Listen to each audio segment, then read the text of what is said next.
So hey guys, this is your favorite fictional vortex. So in this video, we will see what if Naruto had Flash Blade ability and become a swordsman and summon the demon of the mist. But before we start, remember to subscribe and like this video. Now let's start. Compared to other villages, one would never see the village hidden in the leaves as cruel.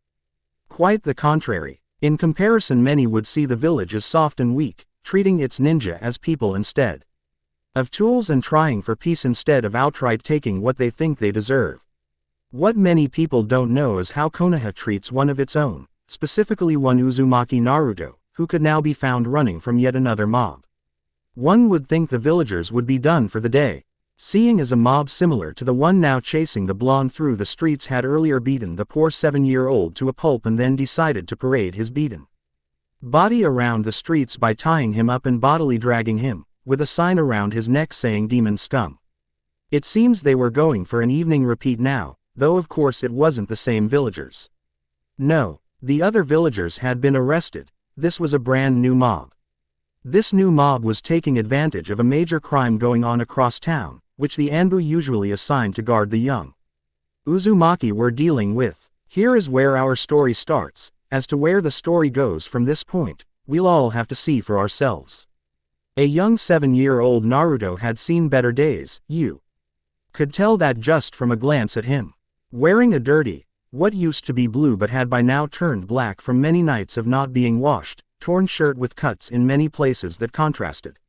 The much too big for him baggy and cut up black pants, not to mention the series of bruises and cuts on the skin you could see on him. Through the unfitting shirt you could see he had been underfed. A physical condition like his, it was anyone's guess how the blonde was standing, let alone running from the group chasing him. The blonde hazarded a look behind him, seeing the mob gaining if any thing, and he had no hiding areas around here he could use. In a desperate act, the 5-year-old tried to push over a trash can, but all that seemed to do was make the villagers behind him even angrier. Running as fast as his little legs would allow, the boy turned towards the one thing that might save him. The village gate. It was a boundary he had never dared cross before, knowing that with everything, he wouldn't die here. Gigi wouldn't let him, but outside the Hokage had no power, and it would just be him and whatever fate decided. Well, this Uzumaki had never believed in foolish luck or fate, and this was the best opportunity to escape pain. So with a mental apology to his adopted grandfather, the Jinchuriki took the turn and sprinted right out the gates, down the path, and then into the trees, soon outpacing the furious cries as he got away from the villagers. Not looking anywhere aside from straight ahead, the boy ran. Not once did he look back, he just ran. Even when the yells were long gone, he still ran. He ran until he could physically run no longer, and by that time he had made it a long ways, farther than he had ever run before. Only then did it set in that he wasn't home, no longer in familiar territory. It was then he began to wonder what he was supposed to do now. This was a situation that was slightly familiar to the blonde, but not out here in the wild.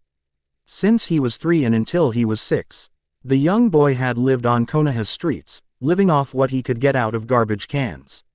He knew how it was to not sleep indoors, or eat anything but moldy bread. Hell, he still did it since the villagers refused to serve him anything but that when they were forced to allow him to shop there.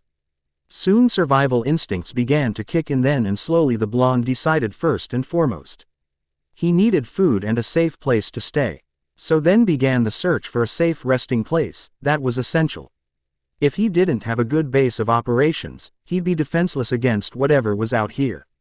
Before he had a small box, now he would settle for a small cave, anything. Before he got food, he'd gone without food before and he'd do so again. Moving through some bushes, the blonde tried his best to find a cave or somewhere to sleep, but was starting to find he could barely see his own hand, let alone a place to rest. That was until he saw a faint light farther down from where he was. Squinting, he tried to make out what it was, before his now sleepy and sluggish mind decided light was sometimes good, so it might be okay to investigate. Light usually meant a warm place to stand by for a little bit at least, and he was starting to get chilled from this night. Moving forward, he got close and started to smell the scent of cooking meat. Mouth-watering, he snuck as quietly as he could forward, peering through some bushes at a seemingly deserted camp. He peered around, before his eyes caught the sight of 3 birds cooking over a fire. Looking around quickly, he noticed no one was around and darted out, assuming whoever started to make these was gone now. Unfortunately, as soon as he got into grabbing reach of his prize, he felt something sharp against his neck and stopped mid-lunge. Sliding his eyes down, he saw one of the biggest blades he'd ever imagined. It was literally bigger and wider than he was. Slowly he slid his eyes up the length of the blade and spotted its wielder, glaring down at him behind a mask of bandages with no eyebrows or shirt. The man was well muscled, that much was sure. He also had plenty of scars from battles as far as Naruto could guess, and wore one of those metal headbands he had seen ninja in his village wearing, except this one was different looking and had a slash going through it. Now starting to sweat, the young blonde slowly backed up, or at least started to only to come to a stop when the blade slid closer as he moved. Catching on that moving was bad, the blonde kept his frightened gaze on the masked man. Finally, after what seemed a lifetime, the man said in a tone of voice that spelled saying the wrong thing would get him killed. "Were you trying to steal my dinner?" The blonde started sweating more, trying to figure out the best answer before deciding on. "I wasn't stealing, I was surviving, and these birds looked a lot better than eating leaves." Lying was too hard for his mind in this situation. Frightened and very tired made every thought seem to come from a long way off, like a whisper of someone 20 feet away. Now the blonde was silently praying his head wasn't going to be chopped off right here when the man looked out of sight to where Naruto couldn't see due to the blade and nodded. Suddenly there was another set of hands on him, grabbing his arms and legs and tying them together. With a shout of protest, the blonde fell to the side. Looking up, Naruto saw a girl a little older than him, but noticed only one thing about her. The one thing she voiced out loud. "Zabuza-sama, this boy, he has eyes like mine." The girl said quietly, looking up at the bigger man. "He does he? Well then let's see what we have here."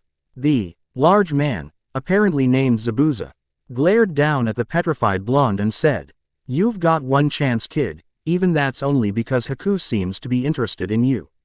I'm going to ask 2 questions, answer correctly, and you live, incorrectly and your head's mine. We understand each other." Slowly the last Uzumaki nodded and gulped, hoping that these were really easy questions. If they wanted him to count numbers or something, he was definitely in trouble here. "Good. What's your worst memory?" the man asked, completely serious. Worst memory? I don't have one," the blonde shakily muttered, looking down. Relieved on one part that it wasn't math, but entirely saddened on a whole different aspect, as he looked back on his so far short life. "What do you mean not have one? Everyone has a bad memory. Hell, even a stubbed toe itching from the way you're dressed. I can tell your mommy didn't dress you," the demon of the mist growled. Naruto looked down a little more at the mention of having no mother. Boy, didn't he know that. He couldn't count how many times he wondered where his mother was, wondering why she wasn't there to hug him like the other kids' moms he had spied from the park, comforting them on the slightest cut. "I don't have a mom, besides. All my memories are kind of the same. Waking up, getting those cold looks, wondering what I can find in a trash can and wondering how bad the next beating will be. The only good thing I had going was G-san, but he was always too busy to play with me much," Naruto said sulkily. Zabuza looked down at the blonde and nodded slowly and then asked his final question. "Are you willing to be my tool?" Naruto blinked and then swallowed, glaring up at the large man. No. Remember, I have your life in my hands," Zabuza growled out. "I ran from the village so I would have my own freedom, my own will. And wouldn't have to worry about those damn villagers. I'll be damned if I ran all this way just to surrender to someone else. I'll die free," Naruto yelled, fire burning in his eyes as he glared at the man. Staring some more, Zabuza slowly raised his blade and Naruto shut his eyes tightly, waiting for the inevitable. Suddenly a whistling noise passed him and the boy blinked, looking around and noticing he could move again. Suddenly a stick was thrust in front of his face, holding a tasty-looking piece of meat. "Eat. You'll need your strength to eat. Tan the hell I have in store for your training," Zabuza said, not even looking at the boy anymore. "Training? What do you mean?" Naruto asked in a very confused tone, already working on devouring his meal. It was a free meal and he knew better than to pass this up. I mean, you're going to become my student. I'll need someone to take my place in the 7, and you might do. If not, I can always kill you later. Turning from looking at the fire he barked out. Haku, you got first shift. Watch the new Gaki and see if you can analyze him like I've been trying to teach you. Do it correctly and you might get breakfast. The girl who had silently watched until now nodded and turned to the blonde, waiting for her master to head to his tent. I'm Haku, Chul to Zabuza-sama. The blonde simply blinked and offered a fake smile. Uzumaki Naruto, Chul to no one. Suddenly their introductions were cut off when from the tent a kunai flew, severing a few pieces of the Uzumaki hair. Shut up or I'll decapitate both of you. Haku giggled slightly at the blonde's frightened look and said, welcome to your new home. Why yeah, still not sure if that's a good or bad thing. His only reply to that statement.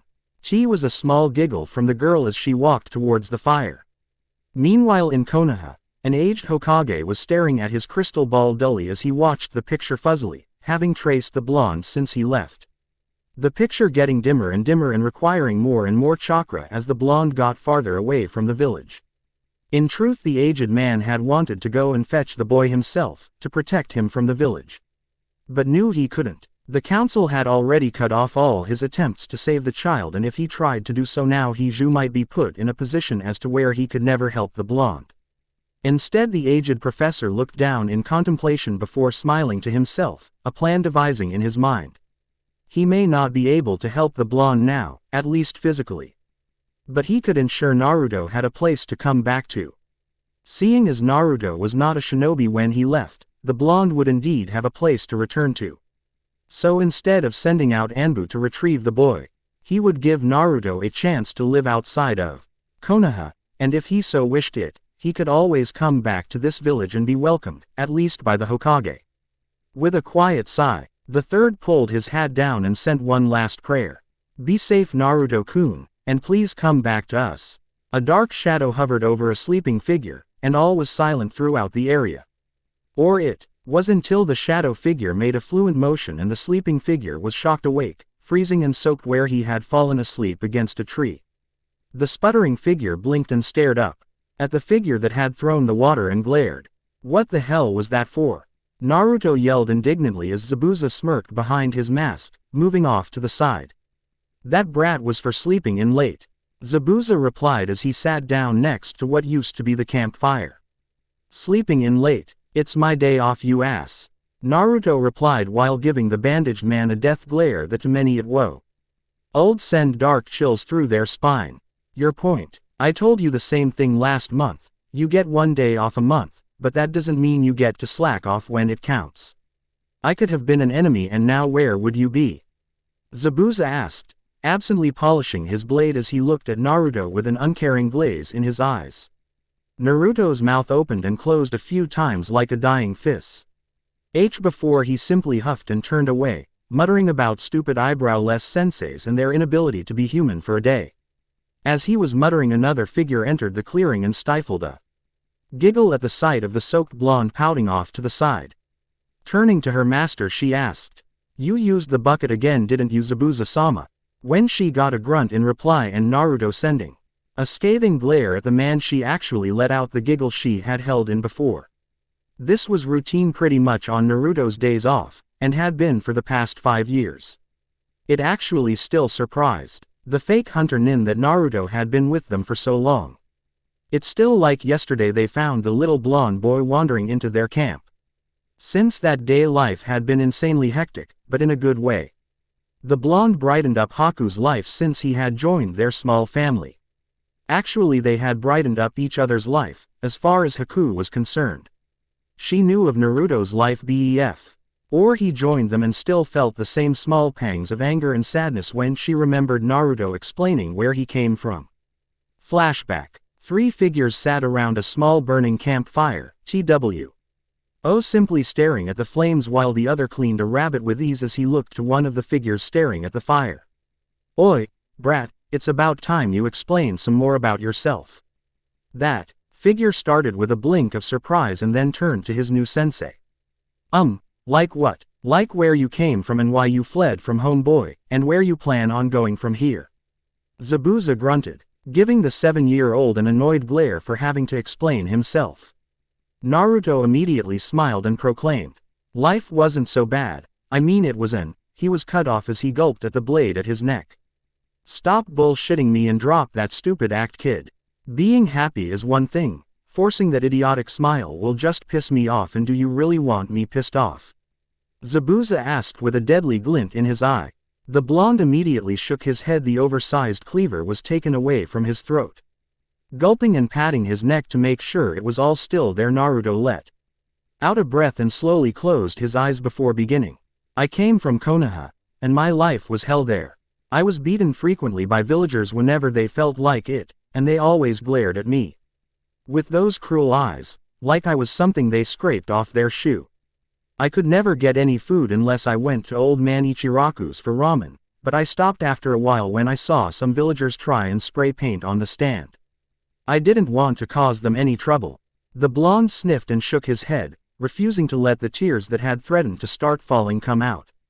He had learned long ago that crying wouldn't help him. Suddenly an arm wrapped around his neck from behind and Naruto's eyes went wide as he turned to see who held him. To his smiling down comfortingly, "It's okay, Naruto-kun, let it out. You're not alone anymore. You can finally let it all out." Haku whispered, and in seconds the boy's resolve to not cry was broken as he latched himself to Haku as if she were his only life preserver in a raging ocean. While the boy cried, Haku simply comforted him as best she could, all the while realizing she had found a kindred spirit like hers. As he cried, Haku softly whispered, "We're a lot alike, Naruto-kun. I know what you're going through exactly. Let me tell you about what happened before Zabuza-sama found me." And as the boy cried, Haku softly told her tale. About her bloodline, about the purge, about being homeless and without use until her master found her. When she had finished, the blonde was no longer crying but staring at the fire with a glossy look in his eyes. Zabuza watched his two charges with hidden emotion, turning away after a while until they were both done crying, seeing as halfway through her own story Haku had started crying with he blonde, and after she had finished they had both cried just because they had finally found someone like themselves. Turning back when it was quiet, he voiced the question to the glossy-eyed 7-year-old. "You still haven't told us what you're planning on doing from here," Zabuza said, with an uncharacteristically soft voice. The glassy gaze shattered in an instant, replaced with a burning of conviction that slightly startled Haku as the boy voiced himself. "With full determination, I'm going to train as hard as I can, and become strong enough to show those villagers what I'm worth. I'll earn all their respect, and then I'll protect every single one of them by becoming the Hokage. I swear on my life." Zabuza smiled behind his bandaged face and said, "I don't know why you would want to go back to that hellhole, but I'll make damn sure you're strong, brat. Just remember to send some cash my way." Hokage-sama. The title was for once not said sarcastically, probably being the one time in a long while Zabuza would treat anyone as equal. "No problem, sensei. I'll send loads of money your way," Naruto replied with a genuine grin across his face. As Haku smiled behind him, silently vowing to help the blonde on his way to becoming Hokage. End flashback. Haku was shaken from her thoughts as a hand waved in front of her face and she blinked a few times to look into the slightly concerned eyes of one Uzumaki Naruto. "Yo, you okay, Haku? You kind of spaced there for a while," Naruto asked, and to her surprise her lack of concentration had been longer than she thought, seeing as the blonde was dressed with his blade already on his hip. That was one of the things Zabuza changed first, Naruto's horrible clothing. At once they set out and bought him some new clothing. That proved disastrous when the two almost broke out into a fight about Naruto wearing orange. Eventually the two came to a compromise due to not being able to move their legs thanks to some well-placed Senbon which allowed Naruto to have an orange thing on him, to which Naruto chose a dark orange pair of wristbands that concealed his training weights. The rest of his outfit came with a dark black shirt with a red spiral on the back, hidden under a blue, borderline black, trench coat that had only the top 2 buttons buttoned, opening up to reveal baggy black and blue camo pants with tons of pockets, a zabu Za's insistence that his disciple looked something like him and Naruto refusing to shave off his eyebrows.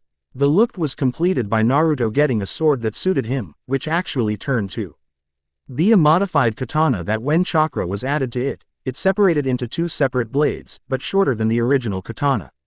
Over the years Naruto grew his hair out slightly in a ponytail that ended at his shoulder. But his blonde hair being usually covered in a black bandana. Haku smiled down at the blonde boy with a shake of her head. Sorry Naruto-kun. I'm just fine. Just a bit out of it today. Naruto shrugged and nodded. Gotcha. So did you hear no brow? We have a new mission to take out some old drunken bridge builder. Apparently it's gonna bring in a whole lot of money. So maybe I can convince the bastard to get us a hotel next time we're in a town. Haku giggled and shook her head. Then we better get ready and get going. You know how Master gets when we don't start moving when he wants us to. Hey you two. Stop flirting with each other and pack up. The two blushed and Naruto quickly sent a glare at his sensei. We weren't flirting you jerk. Whatever. Before you Whoa, start making out, get your things in a bag and start moving your asses or I'm leaving you here. Zabuza said, inwardly enjoying tormenting the two. With a grumble from Naruto and a silent blush from Haku, the two set about getting their things together before leaving with their sensei master to start their mission. Meanwhile, in Konoha an aged Hokage rubbed his temples as he looked at the team before him. It had been a few months since the new generation had graduated the Shinobi Academy and already this team was requesting a more difficult mission. Before the aging Hokage, stood Team 7 consisting of Hatake Kakashi, Uchiha Sasuke, Haruno Sakura, and Inuzuka Kiba, so far the best of the teams in consistency of getting their missions done, but even so they were fresh out of the academy. Doubt crossed the Hokage's mind as he shifted through his mission stacks to buy time on his decision. As he was shifting through them though, a single one caught his eye and the Hokage blinked and smiled. This was perfect for the group before him. Looking up the Hokage nodded and stated, all right then, AC rank mission it is. Team 7 you now have an escort mission to Wave, escorting a bridge builder.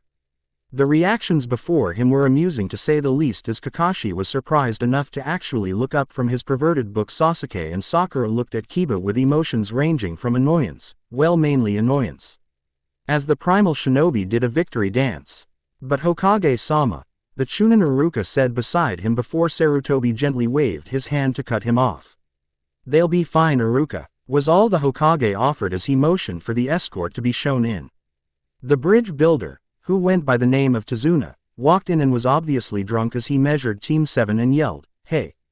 I wanted a team. You gave me some Cyclops, an emo, a girl who obviously dyes her hair to fit in, and some kid who smells like he hasn't bathed in days. Each of Team 7 turned to glare at the client, Kiba going as far as trying to stab the man with a kunai, before Kakashi escorted the team and client out. Sarutobi watched it all, smiling and wishing the team luck. They certainly were going to need it. If only Sarutobi knew how much. It was half a day later and Naruto was grumbling, sitting in a bush as he was sent to wait and ambush the bridge builder they were hired to kill. According to Zabuza he was apparently supposed to do this by himself, unless there was someone he couldn't handle. Naruto simply pegged it as the man being too damn lazy and wanting some good money without having to do much. Suddenly the feeling of 4 chakra signatures came to the blonde shinobi. According to Gato the bridge builder shouldn't have been able to hire shinobi, just bandits. Damn lying greedy bastard. They better get a damn bonus for this. Watching from his bush he watched the team come around the corner and sized them up, wondering if he was going to be able to pull out a sneak attack or not. His eyes landed on their Junin sensei and immediately his planning went to hell. Freaking Sharingan. Kakashi. This sucked big time. Cursing under his breath Naruto blinked in shish. Before instinctively replacing himself with their raised rabbit as a kunai hit the spot his head was, thanks to the kid with a dog on his head. Arriving next to the cage and looking at his sensei and Haku, Naruto performed the wordless hand signals he was taught, informing them on the situation. All Zabuza did was nod before SMI blade, throwing it. As he vanished after it and Naruto hearing the screams of get down as the scene beside him and Haku unfolded, he turned to her and rolled his eyes, mouthing the words, show off, causing the girl to giggle behind her hunter mask. turning to watch the fight between Junin. Naruto blinked and watched Kakashi get lured into a simple trap. Maybe he overestimated the Konoha Junin. He didn't wait to wonder if he had or not, as Zabuza signaled for him to get their target while he had. Kakashi. Naruto blinked slightly and smirked, nodding even though he couldn't be seen. Without making a single noise, the blonde swordsman vanished and reappeared. In between the protective formation of the three genin, his hand on the hilt of his katana. His smirk widened as the genin with the dog on his head yelped in surprise while the pink-haired girl gasped openly. The black-haired kid only tensed though. Good to see one was slightly serious. He turned to the horrified old man and shrugged, saying in a bored monotone voice. Sorry old man, nothing aga. Inst you or your village, but we need the cash. With that his blade slid forward faster than most could comprehend, seemingly turning into a blur to the genin.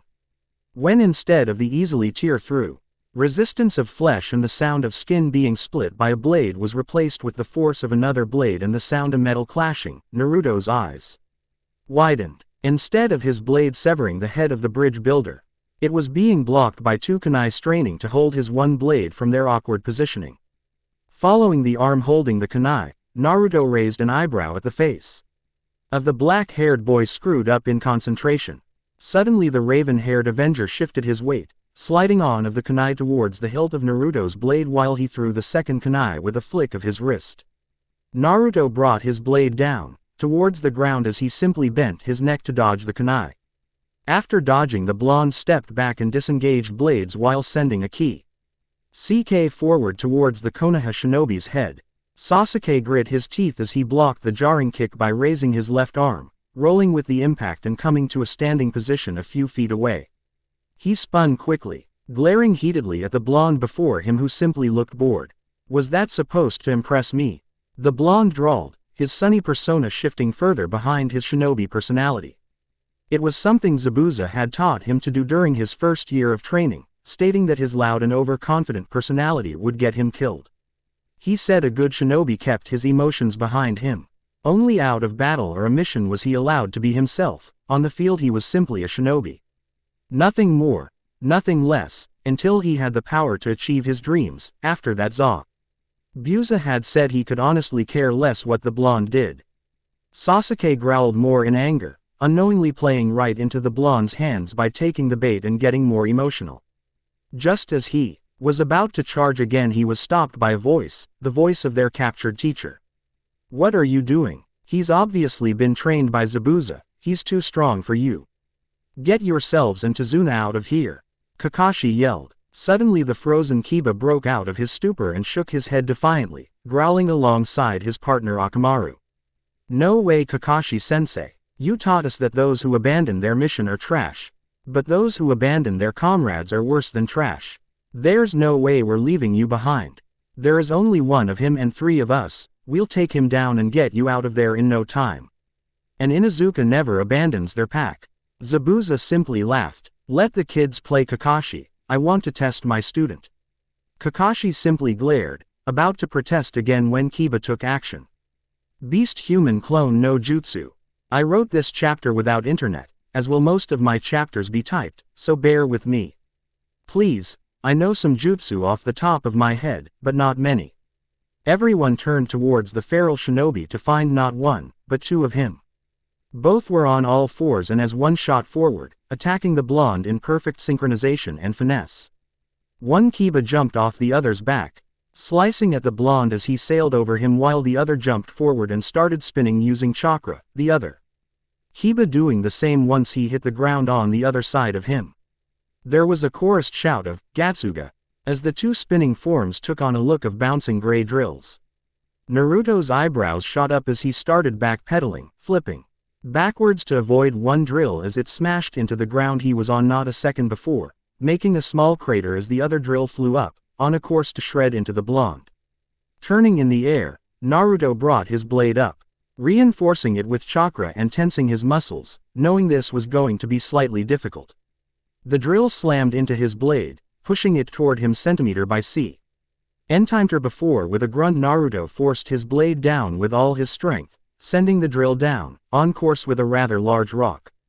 The drill slammed into it, tearing apart half of it before stopping in a puff of smoke, revealing an unconscious and slightly beaten white dog. Naruto landed and spun just in time to hear an enraged howl before the other drill increased its speed, tripling its force.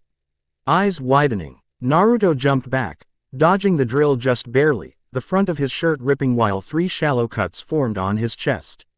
Just as he landed from his slight jump, the swordsman ducked, dodging the enraged Konoha nin once more by centimeters. Gritting his teeth, the blonde finally had enough of this as with 2 hand seals, a vortex of water sprung up, forming another Naruto. Together with his clone, Naruto waited for the drill to turn, and when it was as close as it could get and they could still dodge, they both stepped wide to either side of it, bringing the blades, sharpened slightly by chakra, to slash the drill's side. There was a pained groan as the drill deformed in midair, twin twirling arcs of blood spinning along with the falling Inuzuka. The dog shinobi hit the ground hard, rolling to a stop with shallow cuts going down both of his arms. They could still be moved, but it would cause a load of pain until they healed. Sighing in relief at that problem being taken care of, Naruto's eyes widened slightly as he felt the buildup of chakra behind him before he heard a yell. Grand Fire Ball Jutsu. Without thinking, the blonde ran forward with his top speed, blurring to everyone except the Junin and Haku, who was watching from the bushes. Outrunning the distance the fireball could travel and running around the pink-haired girl, grabbing her and throwing her at the Uchiha. Grinning as she slammed into him and caused him to choke on his fire, coughing up smoke. Naruto looked to his sensei and smirked but blinked in surprise at what he was seeing. The 2 Junin were talking as if nothing was going on.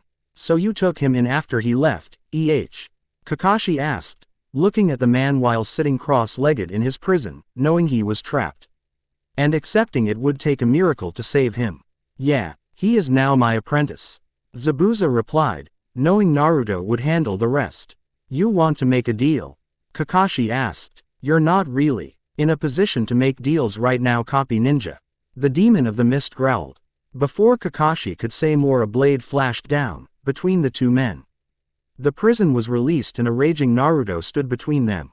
He glared at his sensei. "I kicked their asses and you don't even watch. You bastard sensei." Zabuza smirked and threw Naruto onto shore once more. "You took too long. I have to now recapture Kakashi thanks to you." His tone was irritated, but it was easy to see he was excited to fight more. Kakashi glared at the man, knowing his deal would have to be put off until he defeated Zabuza. Naruto grumbled and sat down, watching the Junin in boredom. At least until Kakashi started doing, he seemed to be able to read Zabuza's mind. Suddenly Zabuza was in a position to be killed and Naruto's eyes were wide, at least until Haku intervened. Naruto chose that moment when all attention was on her to make his escape into the mist, knowing they would all meet at Gato's headquarters. Naruto arrived at the meeting place close to 20 minutes later than Haku. When he came into the room, spotting Zabuza being fussed over by Haku, he walked over, grumbling about really needing to be taught the Shushin Jutsu. Both Zabuza and Haku knew it, but he didn't. It just wasn't fair. Looking down at his sensei, Naruto raised an eyebrow at the state he was in. "He's going to be trouble, isn't he?" Naruto asked out loud, not really addressing a specific person. "If you're speaking about the Copy Ninja, he's mine. I figured out his little parlor trick. Too bad you couldn't have figured that out before you got your ass handed to you," the blonde said, snickering slightly. Before Zabuza could retort, Haku had a senbon in a pressure point on both their jaws, making them hang open. She smiled sweetly before saying, "You two weren't going to fight, were you?" They both quickly shook their heads no, so fast they could have had whiplash. Haku just nodded before taking the senbon. "Both of you rest. I'm going to look at what I can and grab some herbs later. You should be up in a week, Zabuza-sama." "Good, then we attack the bridge as soon as I'm at full power," Zabuza said from his position on the bed, closing his eyes. "Need some help then, Haku-chan?" Naruto asked with a slight smile, knowing he had nothing better to do. "Your help would be nice, Naruto-kun, thank you." With that, they went off to rest, deciding the next day to grab their sensei's medicine. Naruto leaned against a tree, watching from above as Haku gathered herbs. He would be down there with her, but she convinced him not to. The team from Konoha had seen him and would definitely recognize him if they were around. She had much less chance of being found. So instead he was watching over her in case of trouble. Blinking, he watched her happen upon the dog boy of Team 7, who just woke up. On guard, he watched the scene between the two unfold, waiting for something to happen. Instead, the boy simply asked Ed to help her with her gathering after they had a brief conversation. Raising an eyebrow, Naruto smirked. If Konoha shinobi were truly this easily fooled, any mission against them in the future was sure to be a breeze. After Haku had her herbs and they parted company, Naruto dropped down next to her and smiled. Precious people, huh, I like that. How come I've never heard of it before? I thought it was silly. Haku mumbled with a slight blush. Naruto smiled. Silly? No way. I think that will become my new nindo, to protect my precious people, my way of the shinobi. Haku blinked in surprise and then smiled slightly. Looking down, silently thanking the blonde for accepting what she had said. Hey, Haku. Yes, Naruto-kun. You're one of my few precious people and no matter what I'll protect you, he said, fully serious as she looked at her. Haku, touched and embarrassed, nodded quickly and quietly as they went on their way. Oddly enough, until Zabuza was better, Naruto didn't see Haku at all for the rest of the week. He thought nothing of it, truly oblivious to everything. T for teen, for violence, language, and for things teen-like, maybe rated M later. Summary. At a young age, our favorite underappreciated Jinchuriki was driven from his Konoha home by a mob set up for revenge. The young boy didn't know where he was running, but he had one goal in mind: safety. That goal led him straight into the camp of the Demon of the Mist and his young tool. What will happen now with a young Naruto growing up with Zabuza? Swordsman Naruto, Naru Haku legend. Talking. I'm going to be the best swordsman in the world. Databeo. Thoughts. This killer intent. I can't even move my arms, but I can still dance in my mind. Jutsu. Hidden Mist Jutsu. This past week had been tedious for a certain ice wielder. Between taking care of Zabuza and avoiding Naruto, she had little time to herself. Thinking of the blonde, the ice user let out a sigh and shook her head, irritated at herself. She was behaving like some weak little village girl instead of the shinobi she was. He said one touching thing, and suddenly she was blushing and wondering about her feelings for him. Sure, she knew she had a crush on the blonde, but she figured it would pass. Instead, he did things like that and Haku's crush grew bigger. Now she was even questioning if her feelings were starting to rival her gratitude to her master. But she knew she owed Zabuza a deal more. Naruto wasn't as big as that, but with the strides he was taking. Shaking her head one more time, she mentally berated herself. This was why she had to avoid the blonde. He always brought up these distracting thoughts now. Still, she would do everything physically to help the blonde that would never change.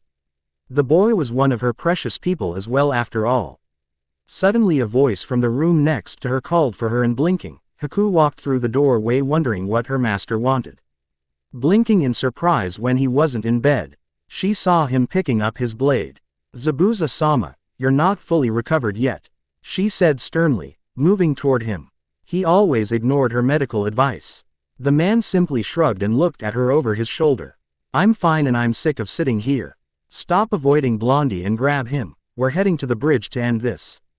Haku simply sighed in resignation. If there was one thing she knew, it was that when her master decided he was better, there was no amount of talking or action less than physically disabling him that would convince him otherwise. So with a nod she turned and walked from the room, knocking on the door that led to Naruto's sleeping quarters. She blinked when she heard a scuffle behind the door and some yelling, and glared at the door, moving with shinobi instinct and kicking the door in. Senbon in each hand, posed to launch them at any assailant in the area. Instead she was met with the sight of Naruto, clad only in boxers, tangled up in sheets and blankets. Upside down with said boxers dangerously close to being revealing. Both teens' eyes met for an instant before Naruto tried to escape his sheets with more passion and Haku turning away, her face as red as a tomato. This was not helping her confusing thoughts any. Frantically she tried to find something, anything, to distract herself from the sight she had seen. Finally Naruto had righted himself, untangled from the blanket, and blushingly looked away. This was one of the worst ways he could think of to start the day. He decided to res a bit more today, and now Haku had caught him like that. Moving nervously from foot to foot, the blonde tried to laugh his way out of the situation. "Hey, Haku-chan, do you need something?" Naruto asked, embarrassment obvious in his voice. Haku forced herself to look the boy in the eyes and nod briefly. "Zabuza-sama is awake and well. We're heading out very soon, so you should get ready to leave." Naruto blinked a few times before grinning and jumping into the air, pumping his fist. "Yes, finally we can get the hell out of this boring place and do something interesting. I can wait to fight some more," Naruto exclaimed, running to his pack and tea, throwing dirty clothes haphazardly around the room before finding a relatively clean one. Without thinking, he was about to start changing before he heard a scream of his name and a door being slammed. Looking back and blinking, he saw the spot where Haku had been empty. Shrugging, the blonde started changing once more, oblivious to the black-haired girl outside his room, cursing the Uzumaki Swordsmen. And for making things so damn awkward before heading to her own room, she had a battle to prepare for. When Naruto was finally out of his room, he found both Haku and Zabuza gone. His eyes widened and he cursed, "Damn them for leaving him here. They were gonna take all th themselves now." Opening the window next to him, the blonde blasted out of the room, heading on a reckless course to the bridge. When he was getting close, he noticed that a mist had formed and was getting thicker as he got closer to the bridge. Damn, he needed to speed up now, or he wouldn't have anyone to fight when he got there. With that in mind, he went even faster, sending small pumps of chakra to his legs. On the bridge, Team 7 had just arrived, spotting the unconscious bodies of the workers under Tezuna's command. Immediately Team 7 went into a defensive formation, Kakashi standing in front of them all. Suddenly two figures appeared before them. Zabuza was back, and so was the hunter nin who took him from death. All the members of Team 7 immediately noticed there was a missing member of the team from the missing shinobi. Kakashi smiled at the two, trying to pull in friendly, hoping that before they fought he could mention this deal of his. "Konnichiwa, Zabuza, Hunter Nin-san. I was wondering if you'd be willing to talk for a moment. First, where is Uzumaki-san, and is there any way you could possibly, just join Konoha with him? The only way you're getting the gaki is over my dead body copy nin. Now stop talking and fight," Zabuza said with a smirk before sending a water clone at the genin guarding the bridge builder. Knowing the brats wouldn't be able to handle it. To his immense surprise though, one of the genin sped up and took his clone unawares, landing a fatal blow. Say, M's like the black-haired runt has speed," Zabuza muttered with a smirk. Haku nodded, fully in her shinobi persona. "So it seems, allow me to deal with him, Zabuza-sama," Haku said, taking on Senbon. The Uchiha simply smirked before pulling out a kunai and meeting the ice user in the middle of a large puddle. "We're matched," the raven-haired Avenger said smugly, smirking as they spun once more and he once again met the hunter nin's needle with his blade.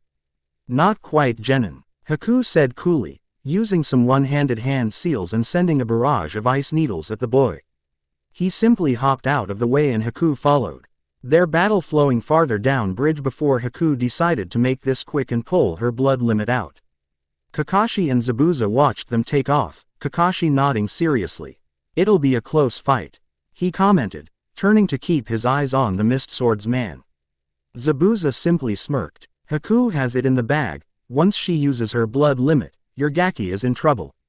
Kakashi's eye widened and he was about to run to help when Zabuza vanished into the mist. "You run to help him and I kill the other two and the bridge builder, your choice," Zabuza said, his laugh echoing all around. Glaring, Kakashi moved his headband up and looked to his two remaining students, one who looked scared witless while the other simply seemed a bit angry. "Cover Tezuna. Don't let anything happen to him." With that he took off into the mist, leaving the two genin alone.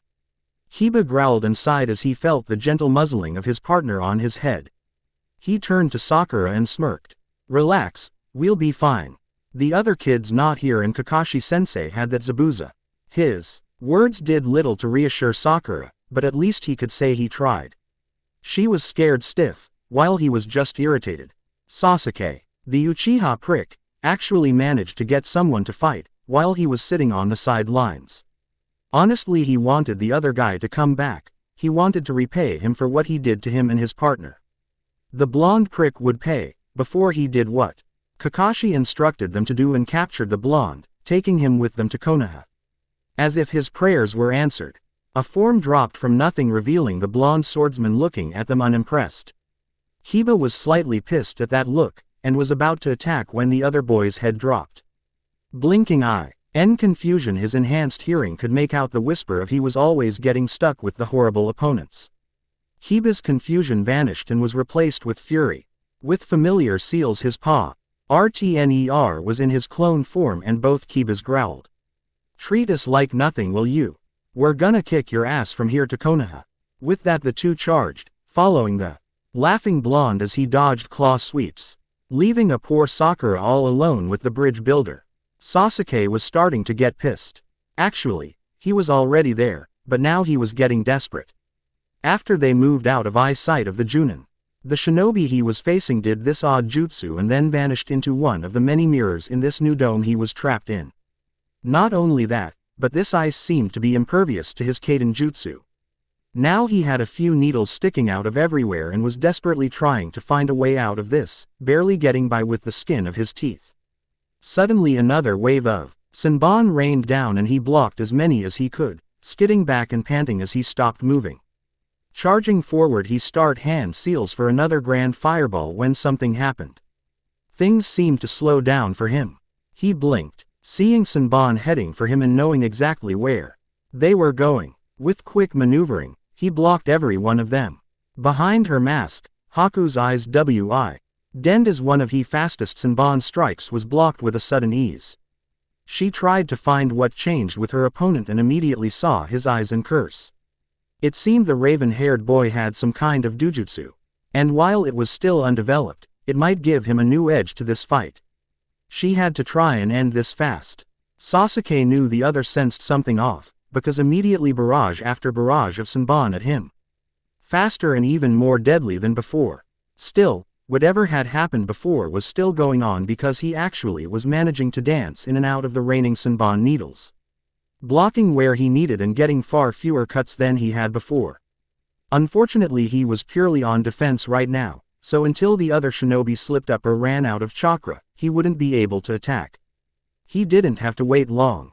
While this attack had finished off many shinobi in the past, it also zapped a lot of Haku's chakra, so now with that in mind, Haku started to get desperate and was a little slower in moving from mirror to mirror, and the Uchiha capitalized on that fact, hitting her leg with a fireball and tripping her up. In the process of her falling, her mirrors began to fall as well. Before she could even hit the ground, the Uchiha clotheslined her falling form, sending her crashing into the ground and skidding to a stop against a wall. She pushed herself up when a kunai was placed against her neck. She froze and looked through her mask at the Uchiha's cold red eyes and then closed hers, knowing she was in trouble, and Zabuza and Naruto were too far away to help with this one. With a final thought, she resigned herself to this fate, regretting she hadn't been able to help Naruto or her master, and for not sorting out all those feelings. Goodbye, Naruto-kun. At first this fight had seemed funny to Naruto. He knew the boy's skills, having fought him before, but now he was starting to get a little annoyed. Apparently the two had been working on teamwork, because Naruto simply couldn't get a moment to catch his bearings. Every time he touched down on the ground, he was moving again, and when he jumped left, there was another drill there, and when he ran right, there was the other. At the moment he knew that the others had their fights going on. He could sense Haku's domes and the two Junin were easy to pinpoint, but he didn't care now how they were faring, and that worried him. He knew they could handle themselves, but Haku had her blood limit up for a while now, and that was bad. He knew firsthand how destructive that just you could be, having it been used on him to practice his speed evasion training, but he also knew she couldn't keep it up for long. Whoever she was facing had to be good. Landing from another jump, Naruto leaned back at an almost 90-degree angle motion into a backhand spring as he dodged another dog bullet. Tensing his arms lower than normal, he shot high and quickly drew his blade, deciding he needed to go on the offense. Landing, the boy sprinted forward, throwing himself forward and placing a hand on the ground and pushing off, giving himself more speed and an opposite rotation of the K9 torpedoes. Adding chakra to his push, he made a crude bladed version and met head-on. His blades crossed before him, with one of the drilling shinobi. The collision made a large exploding sound from the call. Lidding chakra forces before the two flung apart in opposite directions, one of the Kibas landing in a daze while Naruto rolled to his feet, slightly dizzy but still combat-ready. It was good that he was too, because the blonde was moving quickly after standing, dodging the drill that was desperate to pick up the slack. It was times like these he hated Zabuza for not teaching him more cool kick-ass jutsu. He could use one of those cool water dragons to take them both down, but all in the ways of jutsu that he knew was simply the water clone, henge, kawamari, and some elemental manipulation. He, for his chakra in different ways around his blade, and knew decently how to mess with water, but he knew nothing beside that. Zabuza said the best shinobi and swordsmen made their own forms, which included jutsu. The Uzumaki knew for a fact that lazy bastard didn't make up his own just you. After this he promised himself he'd kick Zabuza's ass until he taught him some cool jutsu. Taking his mind off that, the blonde decided to do what he did best and improvise. So vanishing into the mist temporarily, Naruto made 20 water clones and they all fanned out. The drill seemed to slow before starting to attack the running Narutos while the original made his way to the stunned Kiba regaining his senses. Grabbing him by the coat, the blonde held one of his two blades to his neck and yelled for the other drill. "Oi, unless you want him gutted, I'd suggest you stop." The other drill stopped, landing on another clone and making it vanish by landing on it mid-jump. The Kiba gave a slight whine before the one being held by the blade shouted, "Drill right through me and hit this bastard Akamaru. We can't let this village down." Naruto blinked in shock, his shinobi persona falling slightly.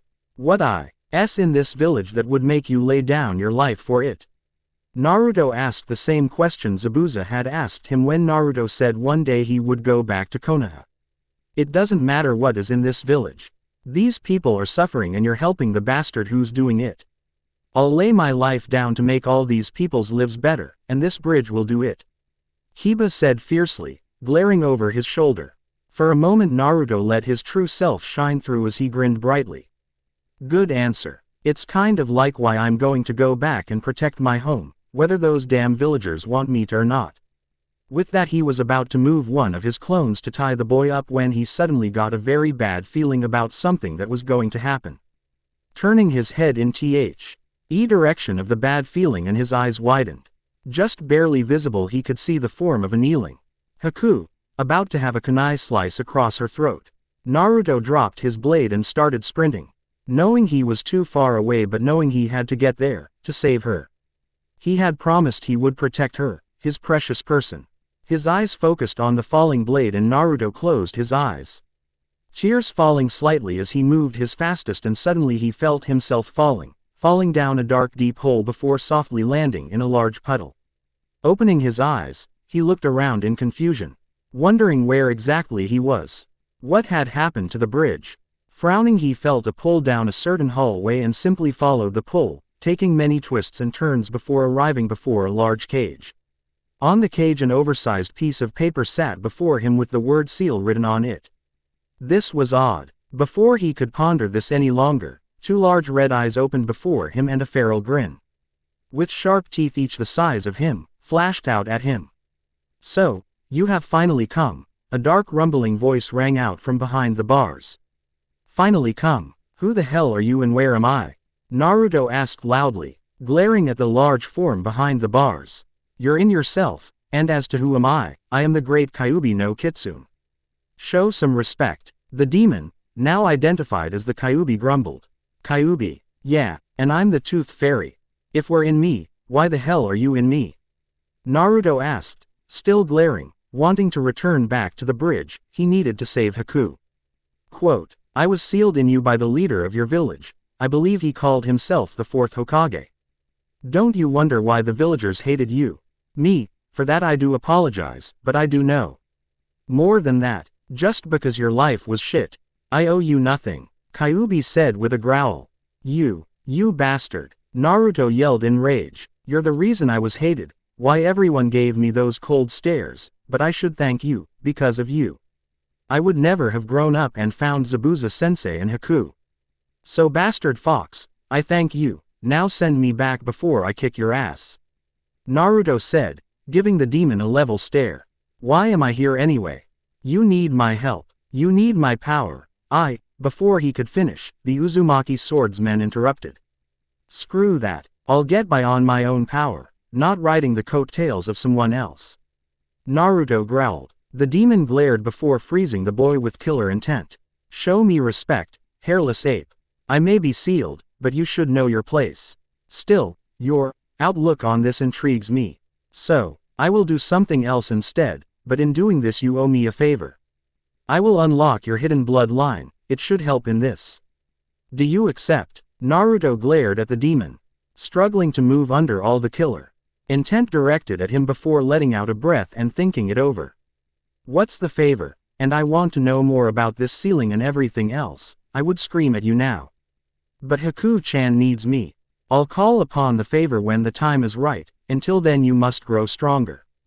As for the seal, if the copy ninja still lives, ask him. It was his sensei who did this after all. Kyuubi replied, waiting for the answer still. Naruto thought for a few more moments before looking up at the kitsune and simply nodding. Do it, allow me to protect my precious person. The demon smirked and sent a flash of yoki through the boy's system. It's done. The Hiroshina is now yours to wield. You'll have to figure out how it works on your own, but it should work in this situation. Now go boy, time is short. With that final word from the demon, the boy felt himself thrown from his mind and back into the world of the present. Naruto's eyes Pened and his eyes focused on the blade once more, it's still falling but this time something was different. He felt a part of his chakra leaving his body and wrap around the hilt of the kunai and sud. NLY a large tug pulled Naruto through the air. To everyone else the boy simply vanished and reappeared in a flash of orange light before he was in front of Haku, his arms outspread, taking the dagger to the back.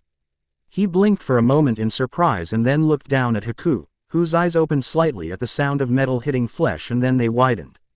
He smiled weakly, feeling drained as the pain of the hit set in. Told you, I'd save you, he mumbled before falling to the side, his eyes rolling into the back of his head. Tears fell from Haku's eyes as she looked down at the boy who had just saved her life. She had resigned herself to dying for them, and here he was saving her, dying for her. Looking to the Uchiha, who was standing in shock, she flicked Tsusenbon into his neck, knocking him out before ripping off the blonde's coat and shirt, easing the kunai out. The wound was deep, but luckily not fatal. Oddly though, he had cuts all over his arms and chest, looking Lear cuts. Shaking her head she did her best to wrap the wound before she felt Zabuza-sama was in trouble. She tried to force an ice mirror, but her chakra wouldn't comply, her mind was frantic in worry over Naruto and now Zabuza. Luckily miracles seemed to be piling up today as what she saw next shocked and elated her. Zabuza glared at the infamous copy ninja Kakashi, wondering how exactly he had gotten into this predicament. He had dogs binding his arms and legs, and his sword was off to his left in the mist.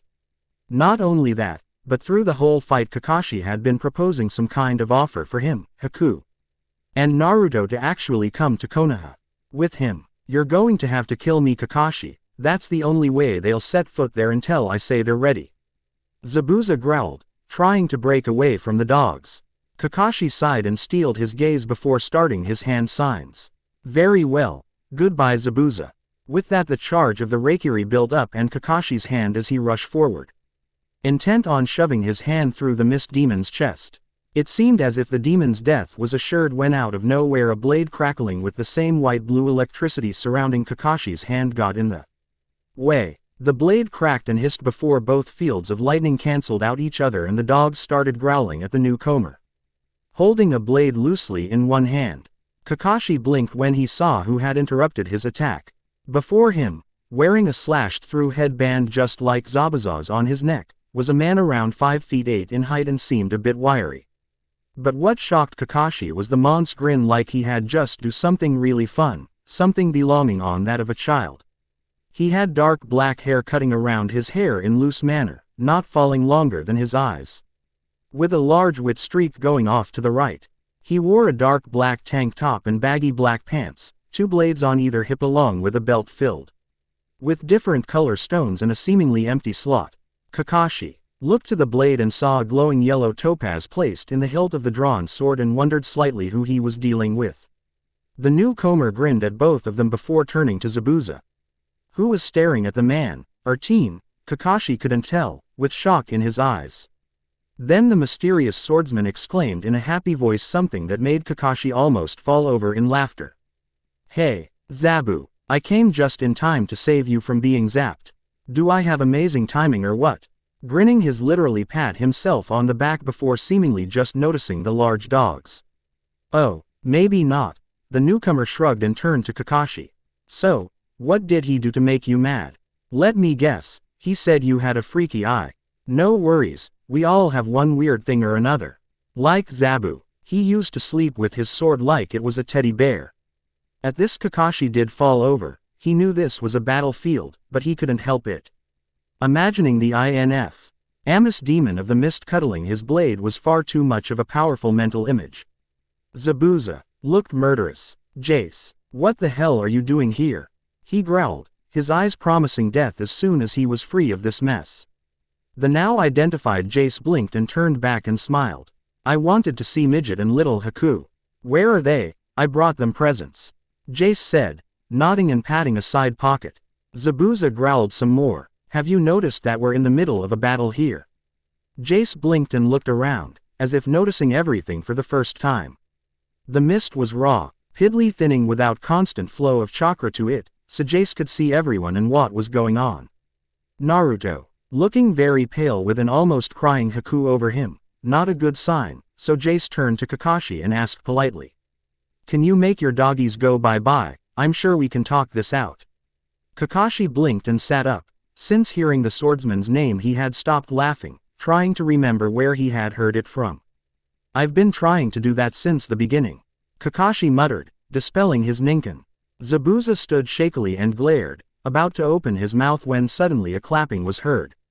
Everyone turned to see a very large-sized army of mercenaries standing before a small mouse-like man who was laughing. Demon of the Mist, huh? Couldn't defeat one. Group from Konoha, what a waste. At least one of them looks like they took out that damn blonde. I've wanted to do that since the beginning. Oh well, just means I don't have to pay you now, and my men can do whatever with this hostage. Quote, two men brought out a tied-up and gagged tsunami, lecherous grins on their faces.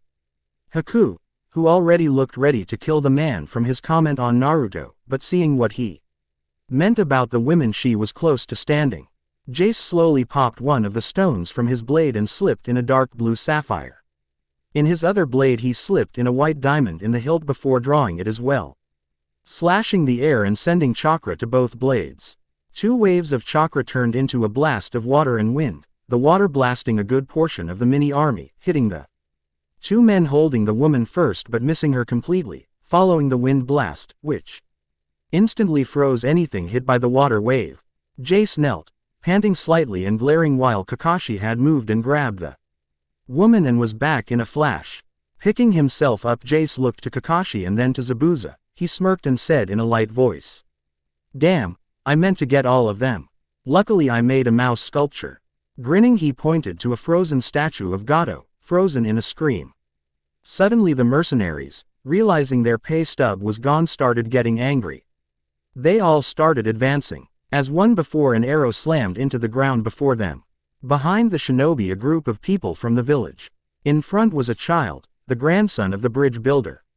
Leave our homes alone, he shouted, and they mercenaries, now outnumbered, fled. Jace wrapped an arm around both Kakashi and Zabuza and yawned. Let's get somewhere we can talk, I've been traveling forever. Call off the genin so we can look after the wounded. Zabuza sighed, seeing his paycheck turning false, simply nodded. Not sure where to go from here, they had actually needed that money. Fine, Kakashi, lead the way. Why? I'll explain your deal to the Gaki and we'll see what he wants. Kakashi nodded, smiling happy as he called out to his genin. Sakura, who had dragged Tazuna with her as she checked on her Sasuke-kun, looked up to him when he called, as did Kiba, looking up from where he was looking at Naruto with a confused expression on his face. Let's meet at Tazuna's house. We're all done here, mission complete.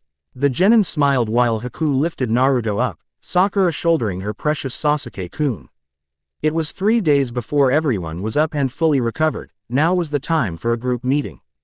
Kakashi stood before everyone, leaned against a wall with his nose in his little orange book. Oddly enough, Zabuza had one just like it, sitting on the couch with a bored expression. Kakashi looked up when everyone was there and smiled slightly. All right, now that we're all here. To that statement he got glares all around. Since he had been the last one there, everyone else had been there for over an hour. Let M introduce everybody. I'm Hatake Kakashi. He then pointed to Zabuza on the couch. That's Momochi Zabuza. He pointed to the two on the opposite couch. That would be Uzumaki Naruto and Momochi Haku. He pointed to his 3 genin sitting on the floor, and my genin Uchiha Sasuke, Haruno, Sakura, and Inuzuka Kiba. He heard an indignant bark and chuckled. Sorry, and his partner Akamaru. He then pointed to Jace. You're the 7 swordsman elemental swordsman Jace Haruta, aren't you? Jace smiled and nodded, jumping up. That's right. Now I'll never remember all those names, so I'll give you all nicknames. He then proceeded to point to everyone. He first pointed to Kakashi and Zabuza. You're now Scarecrow and No Brow. He pointed to Haku and Midget. Then shifted to the 3 genin and said, Emo, Dog Boy, and Pinky. With that done he nodded and sat back down. Everyone besides Kakashi was giving him a death glare to which he obliviously hummed through. Zabuza sighed and turned to Kakashi. Just get on with your deal. Right, Naruto, I want to give you and the rest of you the chance to come to Konoha. Naruto blinked at the copy ninja and then said, What's the catch? No catch. Simply come and become a shinobi of Konoha. We can offer you asylum from Hunter Nin and claim you as our own. Not all of Konoha will welcome you, but it's the best chance to achieve Hokage status, Naruto blinked and looked down before turning to Haku. What do you think? She blinked and then smiled. I would love to see your home village, Naruto-kun. Naruto blinked and then nodded. All right, I'll take the deal, Naruto said in a low murmur, nervous about going home. Kakashi smiled and patted the boy on the back. Good, I'll send word ahead of us to let Hokage-sama know what to expect. Jace blinked and raised his hand, waving it like a 5-year-old with a question. Kakashi smiled and nodded. Do I get to come? I don't see why not, Kakashi said with a slight smile. Jace jumped up happily and yelled something about victory training before running out. Zabuza sighed. So much potential. Wasted on a mask and a girl, poor kid. Kakashi blinked and looked at him curiously and Zabuza shook his head. That's for him to explain. Anyway, since I'm going now I'm gonna rest. Wake me up when you're leaving, Zabuza muttered, walking off with his nose still in the book he borrowed from Kakashi. Team 7 had officially decided as a whole, the trip back from Wave was going to be an extremely long one. It had only been a day on the 3-day trip, and already they were steadily being driven into an urge to kill a certain swordsman due to his oblivious and idiotic antics. Zabuza's group just found it all hilarious. One situation was happening now, as they walked down the dirt path. Decidedly they chose to walk back, instead of moving at more shinobi-like speeds, due to the simple fact that they could. After all, Konoha wasn't expecting them back for another week. Team 7 was walking in a horizontal line down the path, Sakura berating Kiba for making an offhanded joke about her hair color in mid-conversation, something about a how wonderful na.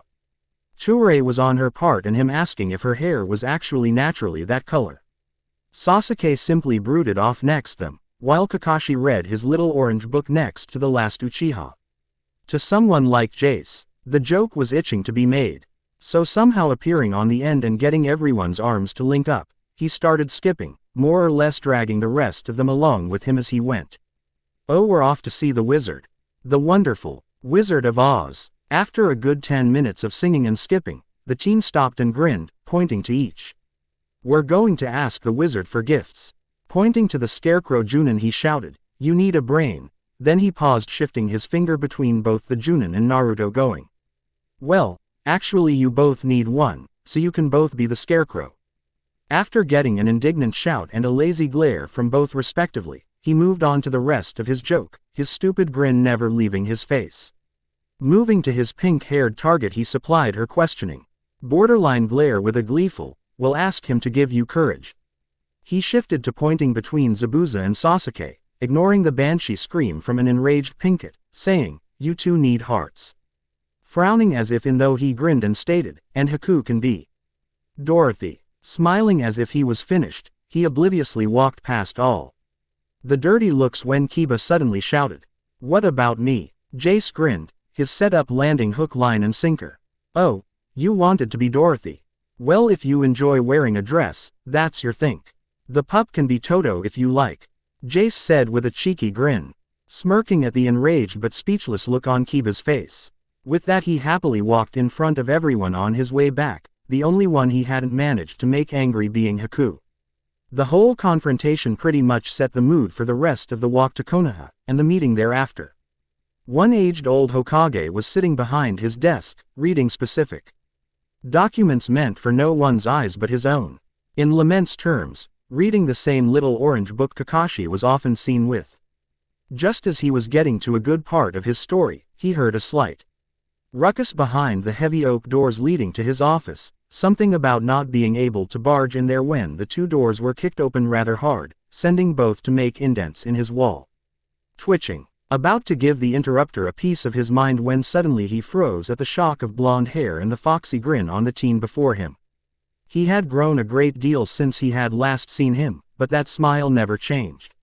His suspicion was confirmed when the voice, loud as ever, shouted in an uncaring crass tone, "Hey, old man, you ready to retire and give me your job yet?"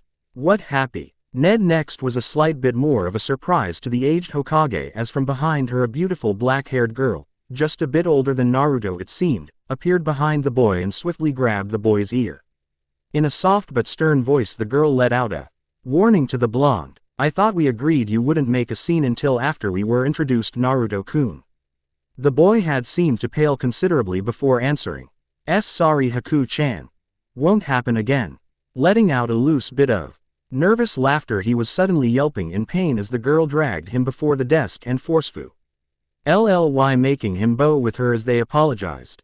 The god of shinobi could only smile wider at the scene, remembering a very similar couple back before the boy had been born.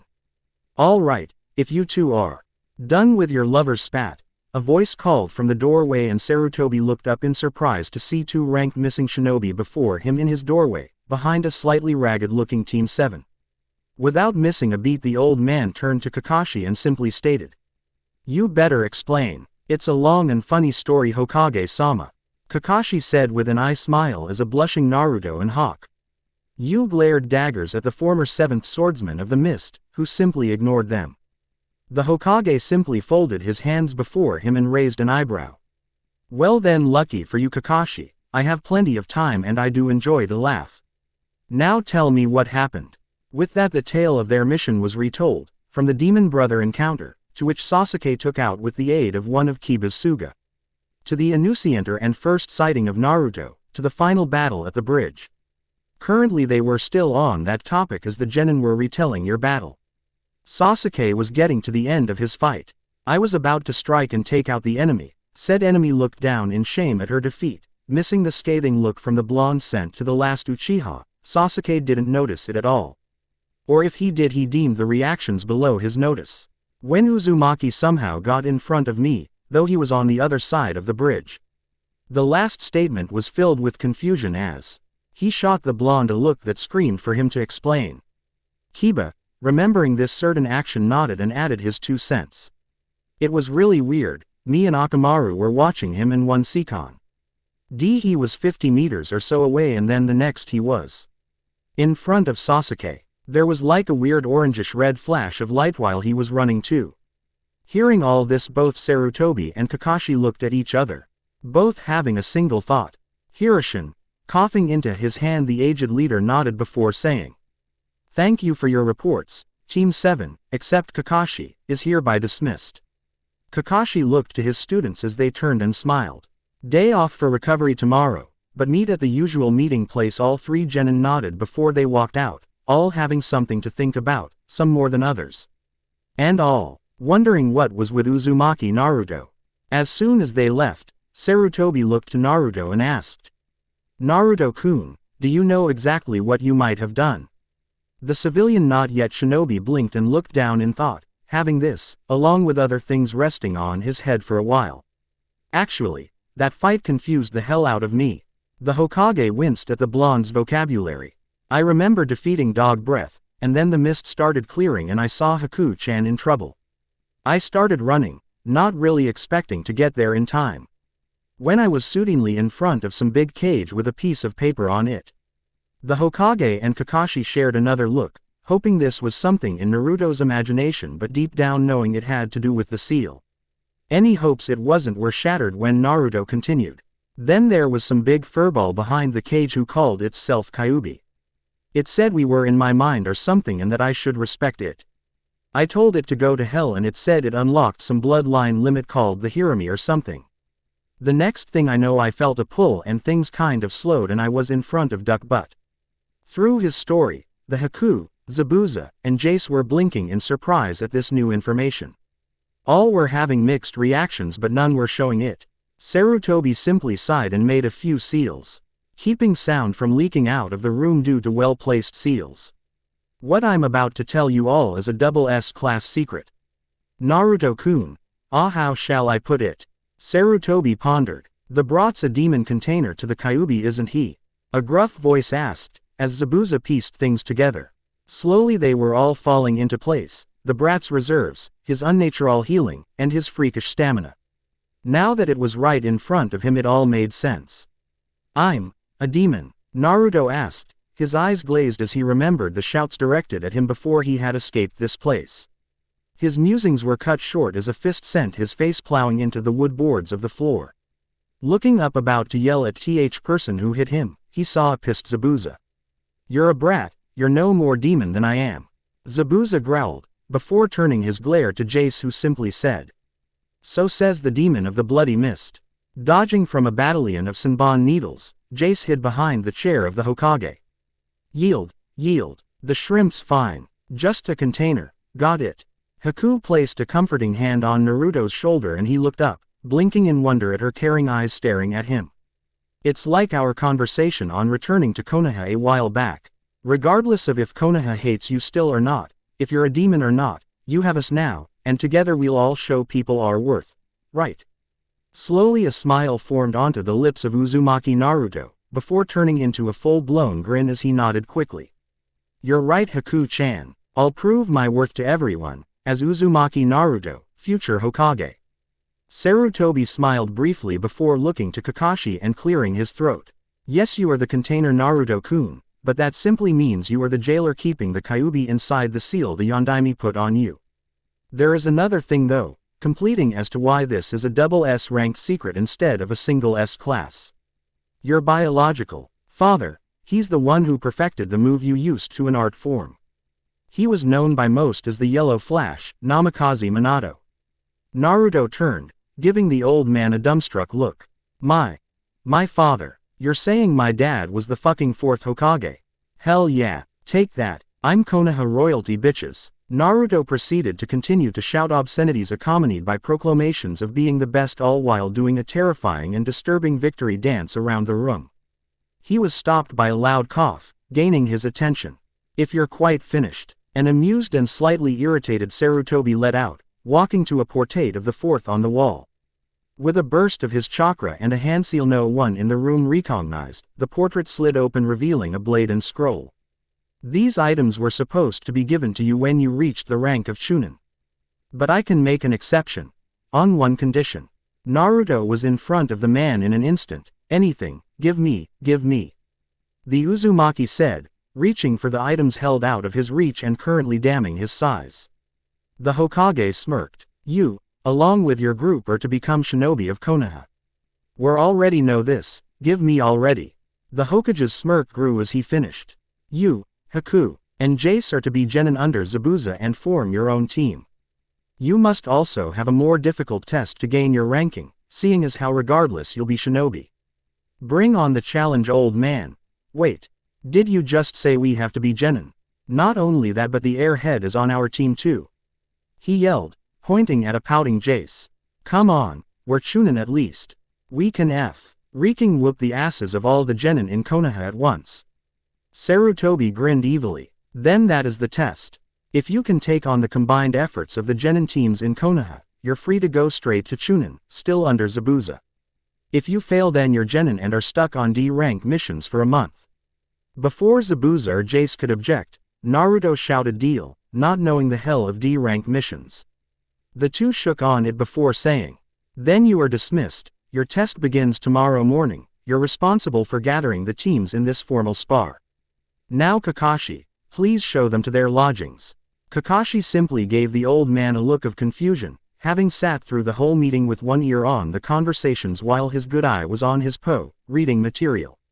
The old man gave him a knowing look and shifted his eyes to the confidential information left by his now deceased successor, and Kakashi's eyes widened. You don't mean? I do indeed. I believe there is a seal keeping the estate in its stasis shape. Stasis wa? Naruto asked, now catching onto the conversation. He means keeping it like it was before the seal was placed on it. Come on, I'll show you to your new home. Kakashi quickly left by Shushin, Zabuza, Haku, and Jace following as Naruto blinked and then growled, God damn it, someone needs to teach me that damn technique. As he followed their signatures, jumping out the window, Naruto managed to get halfway to the location he was supposed to go, before the villagers caught on to who he was. Apparently news traveled faster than his running pace, and soon the hateful glares of his past were once more directed at him. To the blonde they somehow had gotten colder. Shivering, Naruto shook his head and concentrated on running. He couldn't think about these damn villagers with 20-foot sticks shoved up their asses. Rounding a corner, he slammed straight into a thing from his worst nightmare, a mob. Suddenly he was in the center of it, and then before he could react he was being stabbed in 3 places at once. Growling, he was about to try and fight back when his limbs locked up and he hit the floor. A paralysis poison. A strong one too for it to affect him. It would take 3 minutes before he could move again, what usually took most people 5 hours, but for those 3 minutes he was left to their mercy, and unsure NGLY they weren't big on showing mercy at the moment. A minute passed, with things being screamed at him and various fluids being poured on, half of which he really didn't want to identify, before something happened. Everything suddenly stopped. The reason was a mist covering the area and a voice coming from all directions. You're all dead. In seconds screaming began as people were cut down where they stood. Some people thought to get away, when Senbon stuck into various and often deadly places, though some were just to cause as much physical pain as possible. Suddenly Naruto found himself lifted and being carried off. That answers my question. The blonde muttered through the poison acid off, civilians and shinobi alike. Suddenly the mist cleared as Anbu appeared and zeroed in on Zabuza. For the murder of Konoha civilians and shinobi, you're to be executed. Suddenly another figure appeared, taking the form of one pissed off Sarutobi. 5 minutes. 5 minutes he's out of my office. And already he's attacked and you Anbu are near useless. All of you are sentenced to D-rank missions and a suspension of your Anbu license.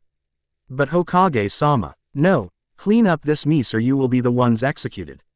That is an order. Turning to the group from Kiri, Sarutobi quickly motioned for them to follow him as he took them far out to the border of Konoha. Turning to a now moving Naruto, who was looking at his new clothes with a frown, the third sighed and said, I am so sorry Naruto-kun. Looking up, the blonde shook his head. No problem Ji-san, I kind of expected this. Let's just see my new house. Nodding, Sarutobi moved to the gate and motioned Naruto forward as well. I'm about to unseal the barrier around this place. When I do, place your blood on the spiral on the gate.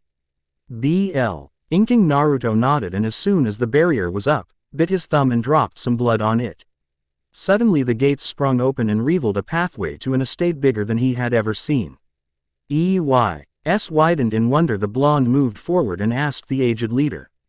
This is, hi Naruto-kun, this is the Namikaze estate. Welcome home Naruto. Naruto had decided one thing, his house was freaking awesome. It was made up of 2 one-story houses with a quadrillion rooms, really 20, but to someone who has never owned a permanent house that's a lot, that both connected to a large story house which the old man had called the main house. It had a dojo, hot springs, rive, and a huge backyard that connected with the Land of Fire's very large forest. That was without going into any details. Really all he had explored was the main house, but still, from that it was awesome. In the main house he had a library that started on the first floor and ended on the second. The first floor had a large kitchen, big sitting room, and the entrance to the library. The basement was what seemed to be an office, connected to a testing area of some sorts. Maybe a private dojo. Naruto didn't check really. Excited to move on to the next area. The second floor had 4 rooms, and 2 bathrooms. Each room was completely furnished, and Naruto had paused at the second floor. The last room had him on the brink of tears. Excitedly Naruto had ran up the stairs after getting glances at the first floor. More detailed search could be seen later. Right now he needed to know how cool his new home was. Quickly he went through the first door, coming out into the library again. Shutting that door he ran to the next door and found a room that was large, chair in the corner with drawers against a wall and a nice comfy looking bed. Thinking about it he realized he was slightly tired, not physically but mentally from the day's events, but pushed it away in favor of searching. When he finished searching he could sleep. Leaving that room Naruto checked 2 more rooms, seeing much of the same when he opened the final door. As soon as he did he froze. The room was painted blue, a tiny cradle was situated in the corner. It was littered with toys and the closet was slightly open, showing various baby outfits inside. Pictures lined the walls of the room, showing various people. Mostly blondes and pictures taken from what seemed to be another place altogether. Pictures of the Namikaze complex with people smiling, laughing and waving at the camera, all of them blonde. The other village pictures had red-haired people, much the same as in the pictures of the Namikaze complex. All of them were laughing and smiling, some showing a few fights, but from their eyes you could tell they were happy. Family. The blonde slowly realized as he looked around at all the pictures. These were pictures of his family, both on his mother's and father's side. Closing his eyes briefly, the Namikaze heir shook his head, refusing to cry. His efforts for to nod as he looked at the banner crossing the room. Painted in big orange lettering were the words, "Welcome home, Naruto." With that last item the blonde's knees hit the ground and he started crying, knowing truly he was home, knowing he had family who loved him and cared for him, and also realizing at the same time that he wouldn't have the chance to know any of them. After a few minutes the blonde sniffed and wiped his eyes, finally noticing people behind him. Turning he smiled at Zabuza, Haku, Kakashi, and the third. He immediately felt stupid. He knew what family was like. All of them loved him. Well, he wasn't sure about Kakashi, but the man seemed to generally care about his well-being. Zabuza was like a father, a rather rough one, but a father nonetheless. While Sarutobi was definitely a surrogate grandfather. Haku, he wasn't sure if he felt that she was a sister or not, but she was very precious to him. Smiling at all 4 of them he waved off their looks and said, "I'll be fine, I'm gonna check the 3rd floor." Zabuza nodded slightly and opened the door to the room next to him. "You go ahead Gaki, I'm staying down here. I kind of like this room, good view of the river." Quote. Haku smiled encouragingly at him and walked up, hugging him briefly. "Yes, I believe I'll take a room down here as well, I am rather tired after all."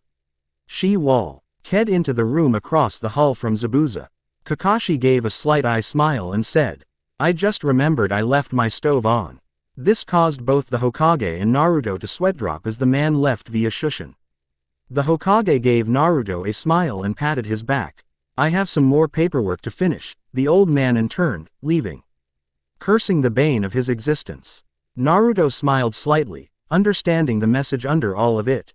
They were letting him see his parents' room alone. Silently thanking them all, the young Namikaze, Uzumaki, walked up the stairs, pausing at the door at the top. Naruto opened the door slowly, taking his first step into his parents' room. Letting out a slow breath he looked around the room, taking it all in. The whole 3rd floor was his parents' bedroom. Walking slowly in, he slid his hand across the 2 dressers, a mirror hanging over the top of both of them. Next to the dressers on the walls were photos, a picture of a blonde man happily hugging a laughing red-haired lady. Knowing immediately it was his mother and father. Smiling he moved on, looking at a picture of his father and a young Kakashi flanked by a black-haired boy and a brown-haired girl. Keeping on walking, Naruto found a desk in the corner, still littered with papers, some official-looking while others were what seemed to be notes on some kind of seal or something else, much too complicated for him to understand. On the back desk was a circled date, October 10th. A soft smile formed on the loudmouth's face as he circled the date as well with his finger. On the desk was a black book. In gold lettering it was labeled Journal. Blinking at it, Naruto started to reach for it, before thinking better of it and walking on. That was private. He would leave his father his own privacy, no matter how much he wanted to know about the man. That and he was fearful to know his father for some reason. Some sort of twist in his mind felt that the man should remain the god he built in his mind, not the human he knew he would find in those pages.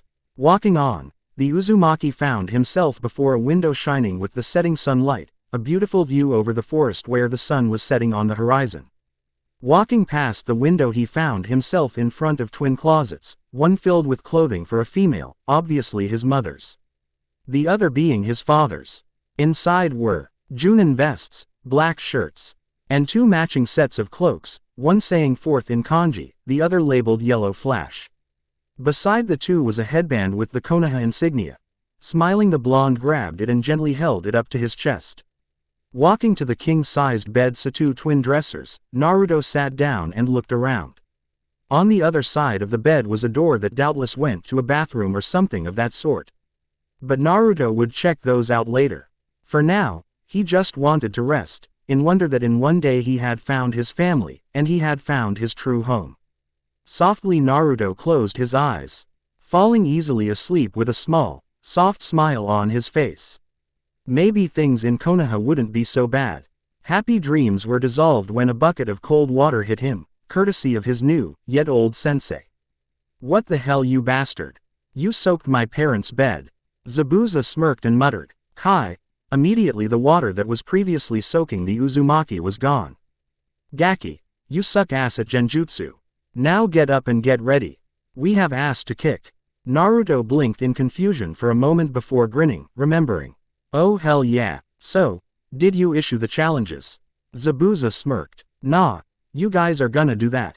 Naruto simply blinked. What? And it was there that Zabuza's plan to get the fight started took place as he explained it to the new Konoha shinobi, an evil grin spreading across both of their faces. It was an average training session with Team 9. Lee was shouting about youth and punching the air as they waited for their sensei. Neji was leaning against a tree, shaking his head at the failure Lee was. And Tenten was practicing her throw, again, while waiting. Suddenly things took a turn for the abnormal as a black and white-haired teen suddenly appeared and see. Odon of the kunai Tenten threw by the hilt. He seemed to look at it and then around his surroundings. He then turned to the bun-haired girl and asked, "Isn't it dangerous to throw weapons around the mentally handicapped and the blind?" Motioning his head he indicated Neji and Lee. The team all stared in shock as the teen just showed up and insulted two of them in one go. "By the way, shouldn't you be more worried about your nails? I mean, Kunoichi can't honestly be taken seriously. Make that 3. Honestly, he lied about the last part, but he had to do this for the plan." Immediately he was ducking, squatting down as two fingers passed where his head was previously. Letting out a low whistle as he looked up at Neji he said, "For a blind dude you're pretty fast. Sucks about being blind, Must be why you got stuck with the weapon user wannabe and the defective green guy." Immediately he was dodging a roundhouse kick and kunai, shuriken, and many other pointy objects. "Well, I was just coming to check out the other teams. Glad we have nothing to worry about from the Special Olympic team. Hey, the 3 of you put together would make a functioning team member." Laughing, the swordsman ran, Team 9 on his heels. Part 1 of the operation was complete. Haku arrived in front of an odd team, put together of a timid-looking girl with pale eyes, a teen wearing shades that looked incredibly intimidating, Go Shino. Favorite character folks, sorry about that, and a black-haired boy who just looked fake for some reason. Taking a deep breath, she hated doing this but Naruto and Zabuza were counting on her. She stepped forward. "Hey, you guys look weak," she shouted, though it came out fumbling. It managed to catch the team's attention as they all looked at her, breaking from the watching for their sensei. Your sunglasses are horrible. Haku winced at the insult. It was horrible. Oh, why did she have to do this? This wasn't her style. The fake-looking teen smiled, which creeped Haku out, and replied, "That's not a good insult. A good insult would be saying that kimono you're wearing looks so horrendous I want to puke on it to make it look better." Haku twitched and gritted her teeth. She liked this kimono. Well, you're a stupid jerk. All that got was the sunglasses-wearing boy raising an eyebrow, and she sighed in defeat. I'm supposed to provoke you into fighting. I'm not good at it. We're having a genin test and we need help from all the genin teams. So could you possibly follow me and look like you're angry? Sai looked to his two teammates. Hinata poked her fingers and said, "I guess we could." Shino simply nodded and Sai turned and said, "Sure, start running." Haku smiled and bowed. Arigato. After that she started running, the team following her and trying to look like they were angry. Team 7 blinked as they all met up again on the bridge. Sakura was the first to voice her complaint as Sasuke leaned against the railing and Kiba played with Akamaru in the middle of it. "How come we have to meet up again today? Sensei said we had today off, didn't he? You're here because my brats kicked your asses so hard last time you all fought, and now they're gonna do it again. Plus with every other genin backing you up." A voice right behind her said, making her let out a slight scream as she jumped and turned in one movement. Sasuke and Kiba both twitched and Zabuza waved his hand. "Follow me for your destruction." With that he started moving, though keeping it slow for his max speed so the brats could keep up. Team 10 stood under a large tree, Ino leaning against it as Shikamaru slept underneath and Choji simply ate. All was peaceful until a loud voice erupted from the bottom of the hill. "Oi, Fatso, how about you and your bimbo friend come and catch me? If you can move, that is." A blonde from the bottom of the hill yelled, a Konoha headband strapped to his forehead. Immediately Choji grew furious. "I'm big-boned." Ino grew equal. Why angry at the comment towards her and grabbed Shikamaru by the shirt. "Come on you bum, we got a lesson to teach." "TCH, troublesome." The Nara muttered as he was dragged behind his two friends as EY gave chase to the blonde running from them. In a large open training ground is where all the team met. 6 of them immediately trying to kill their targets for the first few seconds before noticing the other genin. They all paused for a few moments and in that time the only adult, Zabuza, took center stage. "All right, you 12 are gonna help me with my genin test. My 3 say they can take down all the genin in Konoha put together, and you're here to prove them wrong. If you do, they stay genin. If you don't, then they're chunin and immediately your superiors." Zabuza smirked. "Divide yourself however you like. No hold barred and anything allowed. Go." Immediately Jace snorted. "Ooh, scary. 4 of them are kunoichi anyway." A slight twitch in his hand that only Neji and Hinata caught told his lie. But everyone else witnessed the women start to grow in anger. "I mean, I can probably beat them all with one hand tied behind my back." Immediately he was surrounded on 3 sides by pure righteous feminine justice. Hinata was behind him, in a fighting stance but not as angry, mainly confused by his lie. Immediately Jace ducked and dodged many attempts to rip off his family jewels as he moved back, leading them away from the main group. Haku and Naruto both sweat dropped at this, knowing the reason he had lied like that. Zabuza had promised the sword-loving teen a new and better sword that could hold chakra if he lived through the test this way. Personally they both knew this was suicide, but Jace was always on board when it came to a new sword, or anything sword-related really. Shaking their head, Naruto strode forward and smirked. "Let's see. Ooh, I wanna get Duckbutt, the creepy-looking black-haired guy with the too-tight shirt, the fat kid, and Dadu. I always wanted to fight a blind kid." Neji twitched and his stoic mask was broken as he flung himself forward. "I'm not blind." His roar was echoed by, "I'm not fat." And off he was, dodging extra large hands and feet, chakra-filled fingers, some weird ink-light things, and fireballs. The whole time he was laughing like a kid in a candy store. Haku had Senbon in each hand, smiling. "Well then that leaves me with you 4. I apologize for any injuries you may get ahead of time." Her eyes widened as the kid in green spandex appeared before her, bowing. "I apologize as well, Now let's begin. And Haku's fight star. Ted by being blown through the air by a trait into one of her mirrors as a dome appeared around all of them. Jace was seriously doubting his own sanity as he realized how bad he had put himself in the hole. 3 very angry females were not good opponents, especially when one of them had very accurate throws and was aiming all her pointy objects at your unmentionables. Actually, where was she getting all of these weapons? It would be physically impossible to carry those with the way she was dressed. So far he hadn't been able to fight back at all, every ounce of his will put into keeping his boys intact. Now he was starting to sweat. Suddenly he couldn't feel the bottom of his right leg, and looking down he saw 2 fingers pressed into his leg by the only non-angry female. She must Avenue seen through his lie and was clear-headed enough to plan. She had cut off his retreat, and now he couldn't retreat. Standing on one leg, Jace unsheathed his blades and started blocking kunai, shuriken. Was that a kitchen sink? Look, I was told to say that by sensei. I really believe kunoichi are just as good as male shinobi. Mercy. Suddenly the 3 stopped and gave very evil smirks. Oh, we'll show mercy. As soon as you give us those swords of yours to decorate. Jace's eyes grew wide and he narrowed his eyes, pointing his blades at them. I'll never surrender my precious blades. Fight to the death. With that he jumped at them, hopping on one leg to be beat into the ground horribly by the 3 kunoichi, honorably taking his beating from them as any man should when he ticks off a member of the female race. Jace had failed his part, now it was up to Haku and Naruto to keep them in the Chunin running. So, picking out 2 rookies of the year, an unknown factor, and an academic. I with a sensitive weight issue was a tad on the insane side. Still, the Namikaze heir could definitely say he was having an amazing time in this fight. Flipping over another enlarged fist, the Uzuma. He blocked a charging pure black lion that seemed to be made of ink that had been charging down said dodged limb with one of his now separated blades. Using the force of the lion's jump he pushed himself back farther, sending a kick straight into the Uchiha's face as he prepared to fire another fireball at him. Naruto grinned as the raven-haired shinobi started hacking up smoke. Unfortunately he didn't get to enjoy the view too long as he was dodging a barrage of chakra-enhanced fingers.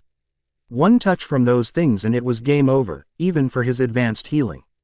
These 4 would take any IGN of weakness apart and leave him in shreds. Knowing this, the swordsman let himself be pushed towards a tree and then proceeded to backflip onto its surface, hoping this would work. Sending chakra into his blade like he would when he powered up his arm for an extra hard punch, he focused on the edge and tried to make it sharp before slicing against the trunk. It worked, but due to it being the first try his blade sunk halfway and stopped. Growling he tried to pull it free, but he wasn't given the chance due to an oversized fist slamming into him due to his moment of being distracted, holding onto the blade stuck into the tree. The Namikaze kept it in grasp as the whole blasted trunk fell over. Rolling as soon as he hit the ground, he nimbly dodged another, or possibly the same, ink lion as kunai rapidly flew at him. Using one of his blades he quickly blocked the kunai as best he could, one of 2 managing thin slices on him. Suddenly a voice from behind him shouted, "You're in my range of divination." Naruto's eyes widened and quickly he jumped forward, unfortunately not fast enough as quick fingers burst forward, nailing all the tenketsu on his legs. Falling forward, the blonde grit his teeth and made 3 quick hand seals. Mizu Bushin no Jutsu. 2 water clones immediately popped up from the water vapor in the air, leaving the blonde panting. Even with his reserves, manipulation with that little water was hard. Immediately the 2 Bushin went on the assault with their blades, slicing at the 4 and making them retreat a bit, trying to buy the original time to recover. Unfortunately for them, the Uchiha with his now active Sharingan easily took on of them out and rushed forward, 2 kunai in hand. Naruto had only one leg painfully unsealed, due to him pushing his UCH chakra as he could through the blocked tenketsu. Quickly he tried to knock the Uchiha's legs out from under him. The Avenger dodged easily with a jump, exactly what Naruto was hoping for. Naruto hugged one of his swords forward and watched as the surprised Sasuke blocked, being pushed backwards through the air. Using one hand, the blonde pushed himself backwards into a roll and used his good leg to flip himself up, barely dodging a meaty fist. Impacting the ground, causing a crater. Suddenly a kunai was placed at the base of his spine upon landing, along with a glowing palm before his chest. Naruto summed up his feelings in one word. Damn it. Now it was all up to Haku to save the team from the sufferings of D-rank missions. Haku was on the ropes. Her speed was accounting for nothing. Since the strange green-wearing shinobi was matching her step for step after he took off his apparent training weights, to which they were amazing in weight if those craters were anything to go by. Not only could he follow her, but so could the boy wearing sunglasses, though how Haku didn't know. The Inuzuka and the other pineapple-headed boy were in the back behind the two, the pineapple wearing. One was talking to the group in low tones, apparently formulating some kind of plan while the green one kept her out of hearing range. Finally she had enough and threw some senbon at the boy's legs, hoping to take some of his speed down. Deftly he dodged it and seemed to smile more. This whole battle he had that creepy smile on his face, like this was all fun. Finally their planning session seemed to end as the other three started moving. She rushed out of the mirror, past the green one who was on her heels, towards a better mirror when suddenly a massive black cloud got in the way of said mirror. Knowing that wasn't good news, Haku switched direction when she had to nimbly roll to dodge twin drills. Suddenly the green-clad boy was in front of her, smiling bigger than ever as he brought his arm back. Haku barely had enough time to cross her arms as the boy's fist smashed into her feeble defense, sending her flying backwards and tumbling across the ground. As she rolled to her feet, suddenly she was stuck, her arms moving of their own accord into a circular position. A voice in front of her said, "Shadow possession is a success." Looking down she blinked in surprise to see her shadow connected to his. So the boy was a Nara, she should have known. Suddenly she was surrounded by a buzzing black cloud. Looking around she noticed that it wasn't just a cloud, but a cloud of insects. A monotone voice cut through the buzzing to reach her.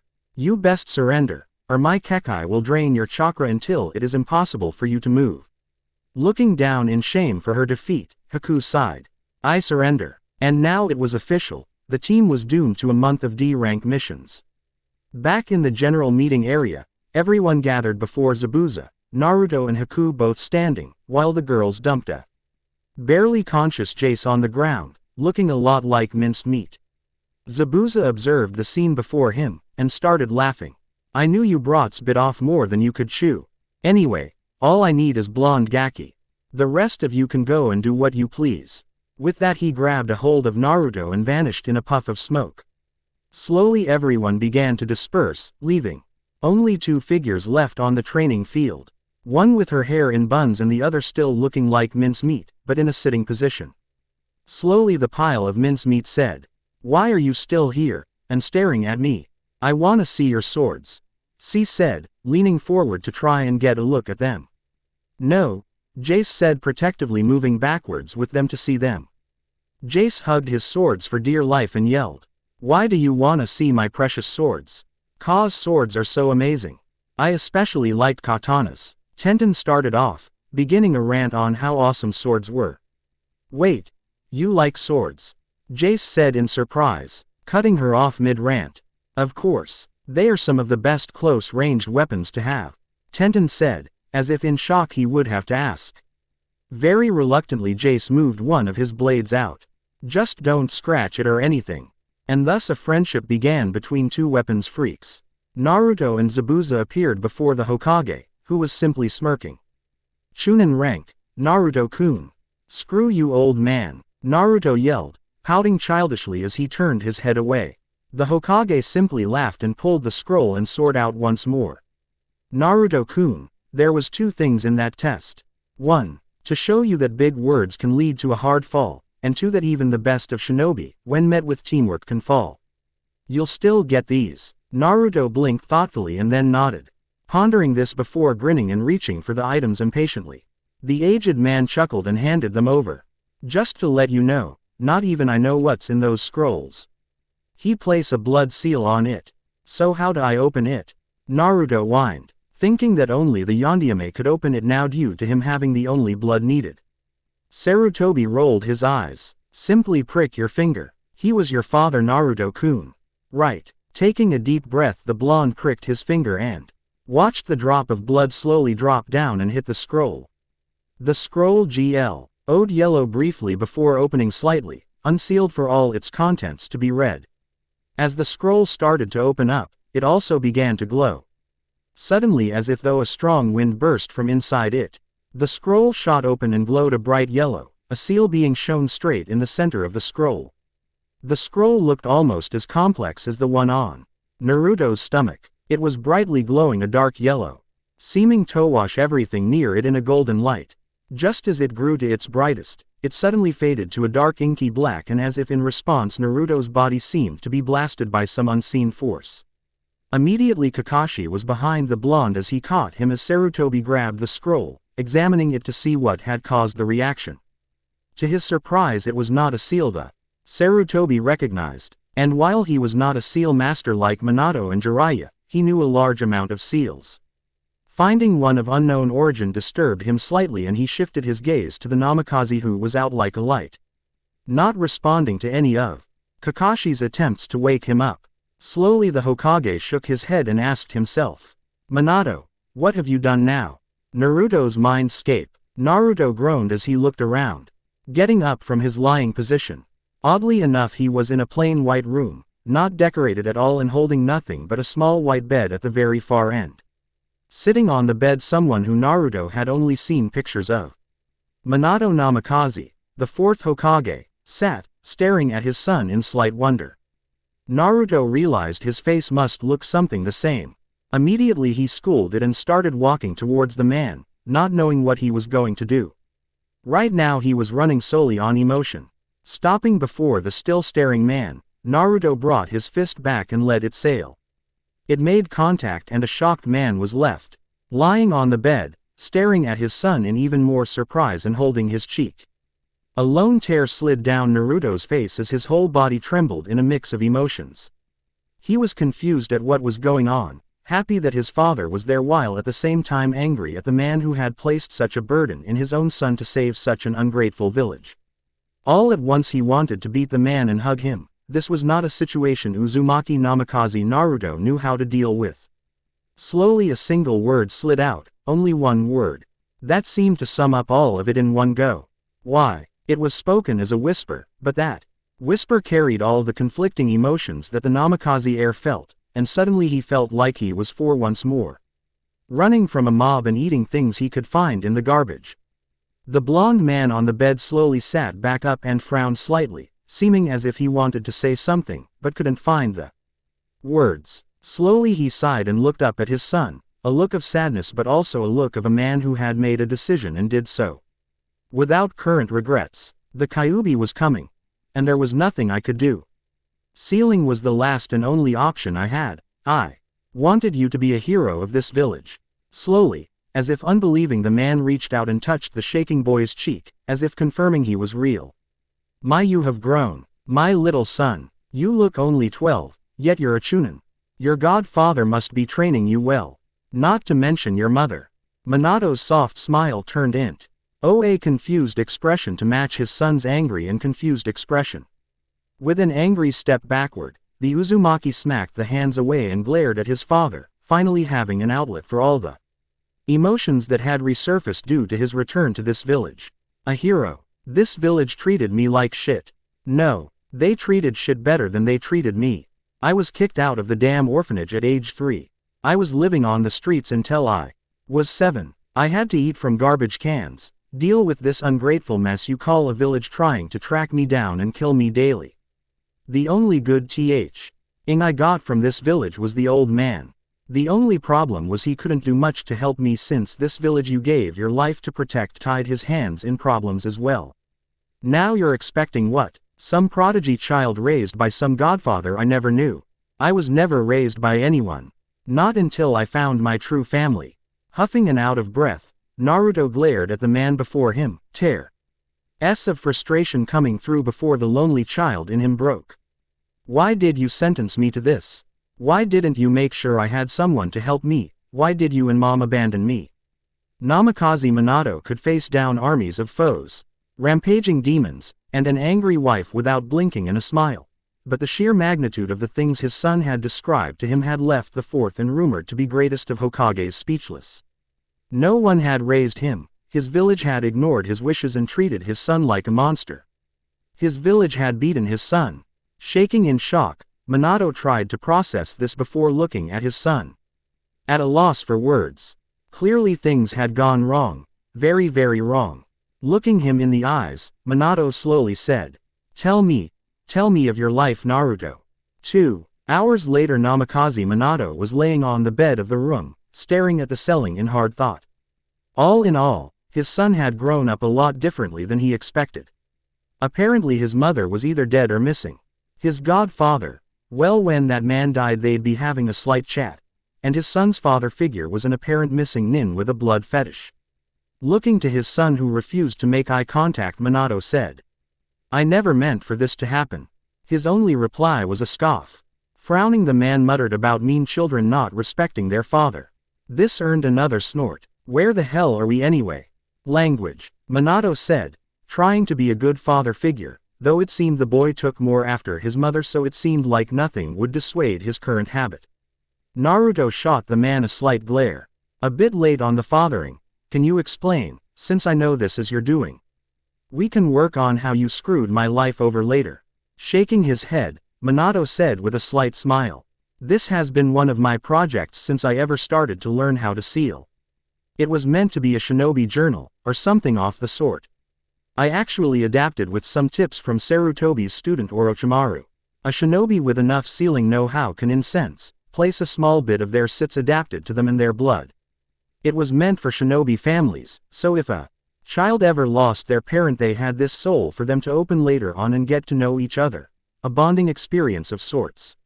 I never expected to use it myself, and the prototype too." "So why was it only a prototype?" Naruto asked, curiously moving closer. This stuff about seals was interesting. "Well, there were some flaws and I wasn't entirely sure if it would work, but essentially IT's main problem was the length it worked. It was hard to shorten it." Minato trailed off nervously. "So, we're stuck here for a while. What's the worst it can be?" "A day?" Naruto asked. "About a week," Minato said with a slightly nervous laugh. "We're stuck in this small room for a week." Minato's nervous smile got slightly wider. "Well, actually, that's the cool part. While your body has been put into a comatose state due to the violent chakra burst, it is still your mind. So theoretically you should be able to change the landscape." Blinking a bit, Naruto eyed the man in a bit of wonder. While he knew nothing about seals, he knew this must have taken a large stroke of genius to put together. Instead of contemplating that, the swordsman closed his eyes and imagined the first setting to come to his mind. Unfortunately, that delved them deeper within it, and soon they were in a place he'd visited only once before. Opening his eyes at the change of lighting, Naruto took a quick few steps back as he spotted the cage before him. Just narrowly escaping the building-sized claws crashing into where he was previously. Slowly a long drawl rang out. "So the jailer returns, along with the one responsible for cursing me to this damnable prison. To what do I owe this pleasure?" Naruto looked up at the cage, now fully realizing it for what it was. This was actually the Kyuubi no Kitsune, might Wiest of the Biju, and he was stuck in him. Shaking his head, the Uzumaki Namikaze heir looked to his father to see him on guard, glaring into the cage. "Is this your way of repaying the favor you owe me? Bringing the one who sealed me here for me to devour?" A large toothy grin appeared behind the bars. "Because that is a mighty tempting offer." Naruto winced slightly at the loud booming voice. "Can't you whisper or something? That's getting annoying as all hell." Suddenly the visage behind the cage vanished, with the odd sound of something very liquid, yet solid being sucked into a small spa. Before a large pop resounded and all was quiet. Naruto looked to the still on guard Minato before he asked, "Did Kyuubi just eat himself?" "No, you idiot, I did not eat myself." Surprisingly, the ice answering was not the loud and booming one that had been used only seconds before, but a strong and authoritative male voice. Suddenly a squishing splash was heard and a grunt of annoyance as a man with long straight black hair and crimson eyes walked up in a dark black kimono, red smoky spirals accenting across all of it. His most defining features being the 9 tails swishing behind him and the fuzzy fox ears on his head. "Damn it, brat, can't you get your mind out of this gutter? I knew you humans were disgusting, but if all your minds are like this, I have no idea why Kami made you. Naruto heard none of this, his eyes focusing on the Kyuubi's ears. Those are so freaky. I mean, on a human-like visage it's weird. The Kyuubi stared at him from inside the cage and smirked. Just wait, Kit. Thanks to your oh-so-ingenious father, you'll be getting them soon enough. As unfortunate as it is to me. Naruto looked to his father in shock, having forgotten he was there due to the Kyuubi transforming. What the hell does he mean? Minato raised his hands. I'm not sure. What do you mean? Minato took a step forward to place his foot in a puddle. Looking down at it in disgust, he looked at Naruto and raised an eyebrow. Growling, Naruto sighed and closed his eyes, focusing on trying to change things around. Suddenly the landscape flashed, and instead of a sewer-like cage they were suddenly in a large field. Surrounded by mountains on the far edges. On one half was a large forest, and on the other was a large lake. The bars containing the Kyuubi were no longer there, instead he had a collar around his neck with spikes across it, spirals a dark orange tint spiraling up to the tip, and on the tag it said seal. Breathing heavily, Naruto sat down and looked up, annoyed. Happy now. Can I get an explanation for a few things? 1. What the hell do you mean by the ears comments? 2. Is there anything you can teach me? You gave me a freaking sword after all, you have to know some cool stuff. And 3. Explain what this favor of yours is. After shouting, he laid back and stared at the sky, almost swearing it was real if he hadn't just created it. Kyuubi coughed slightly, looking around in slight wonder. After living in a sewer for the past 12 years of his life, something like this was a welcome change. It looked slightly familiar though. Foreshadowing, shaking his head, the Kyuubi looked down at Naruto and decided to explain his parts first. The brat deserved that much due to this sudden change. Still, everything came with a price. This information was simply paid for in advance. Your father's seal has some side effects. While the seal was made to slowly assimilate my chakra to yours, it is also draining my yokai into you. Very well, making you into a hanyo, and if the process continues. The new Kyuubi, in its very essence, this seal is making you into a demon and stripping me of my power. Growling at the part, the demon lord gave a shocked Minato a glare. My favor has been undecided. I would like to keep a portion of my power, but I also desire revenge on a certain bastard Uchiha for using his twice-damned Sharingan on me. Minato paused slightly in his shock. He had wanted for his son to have a great weapon to protect himself and the village, but he never dreamed it would actually make his son a demon. Trying to push past this, the fort H looked blearily at the demon and asked, "What Uchiha, and why do you wish revenge exactly?" "He is the very reason I was attacking. I only realized it after being sealed that the bastard had used me sort of genjutsu on me. I believe his name is Uchiha Madara, and he made it seem as if Konoha had stolen my mate away and killed my kits, due to the genjutsu forced scene when I returned to my den of a battle and bloody corpses bearing the Konoha insignia." The whole time the demon spoke, his eyes bled more and more crimson, until they were glowing. His tails thrashed behind him in anger. Makin. Minato edged away from the demon slightly. Suddenly a voice broke out and startled them both. "I'll give you both." The age-old demon turned to Naruto in shock, not quite believing he had heard right. "I'll try and track down the guy who had put the genjutsu up, and let you keep half your power." In disbelief, the Kyuubi simply uttered out, "Why would you do that?" "Well, the guy who forced that he killed a lot of people in doing so, and he also tore apart a family. And that simply goes against my nindo. The power part, well, I'm going to surpass everyone on my own power, and my power coupled with half of yours. Well, that'll be enough to pass you in your prime easy." Naruto replied from his lying position on the ground, a cocky smirk on his visage. Kyuubi couldn't help it, he laughed. He laughed long and hard until slight tears threatened to fall. "Kit, that's some tough talk, can you back it up?" "Damn straight I can. I am Uzumaki Namikaze Naruto, and I swear on my being that I will surpass everyone and thing and honor my nindo. I give you my word that I shall honor these promises I have said to you to the best of my ability. Though I'll have to learn about seals though," Naruto said, trying to think of how he could get the Kyuubi to keep half of his power. Minato blinked and finally said, "I'll add that to my training regimen then." Naruto opened his eyes, blinking up at his father's visage. Though the boy still hadn't fully accepted him as such. "Ed, if I could train you, and since we're here for a week, I'll make the most of it. We'll be training you in sealing, both of my signature jutsu. One of those being the Hirushun, our family's true bloodline, and of course our family taijutsu," Minato said, smiling down at his son. Naruto slowly started to grin at the sound of this and paused for a moment before blinking and glaring suspiciously. "What about sword techniques? You gave me a freaking sword after all." Minato laughed sheepishly and said, "I never put any sword in with the scroll. No sword, but I saw it. It had a red sheath with a black dragon wrapping around it. The hilt was wrapped in some silky-looking red cloth and had this weird purple rock in the hilt of it. Kinda looked like a diamond actually," Naruto muttered, trying to recall the blade he had only glimpsed before.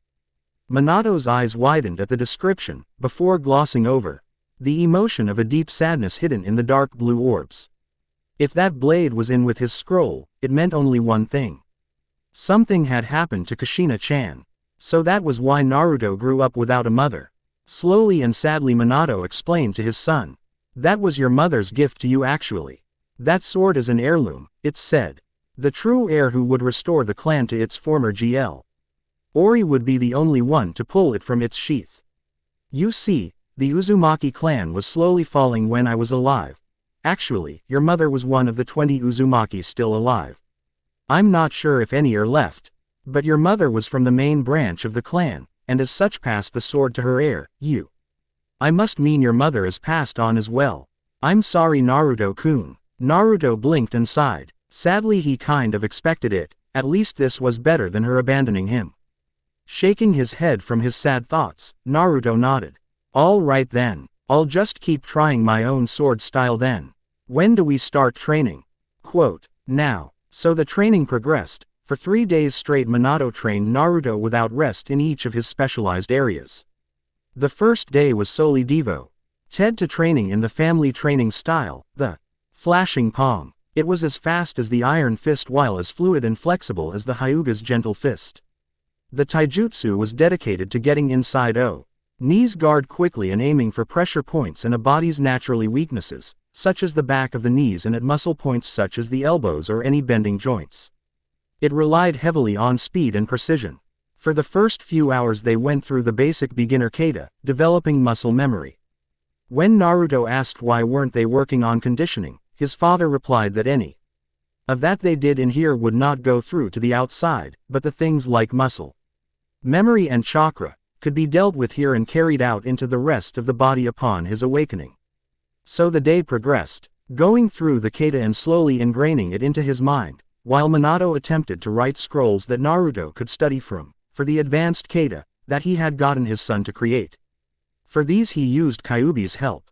Due to the demon being something inside his son, it could hold things for him. Unfortunately the Kyuubi had to be appeased first.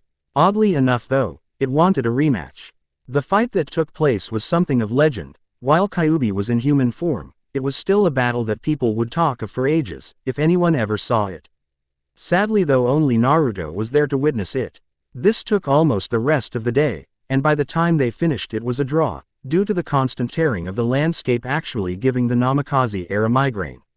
Kyuubi was satisfied though, and consented to keeping any scrolls the Namikaze had to pass down to Naruto when he was ready for them, and only when the demon deemed him ready. Immediately after the training, giving a few hours for Naruto's migraine to pass, they trained in sealing. This was Minato's forte, and enthusiastically the man started training his son in his favorite art. Soon anew, the swordsman was enthralled at all the different uses for seals, especially when he heard they could be used on weapons to give them different added effects. They started off simple, with seals used for sensory and alarm seals. So when Naruto set up a camp they had an early warning to anything crossing into the perimeter.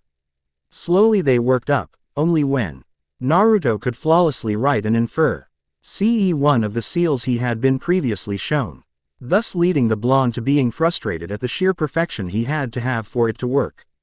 While Naruto was working on his penmanship, Minato was once more writing down scrolls that he had his son create. The information slowly built up to all he could summarize into a scroll, leaving quite a vast library for sealing.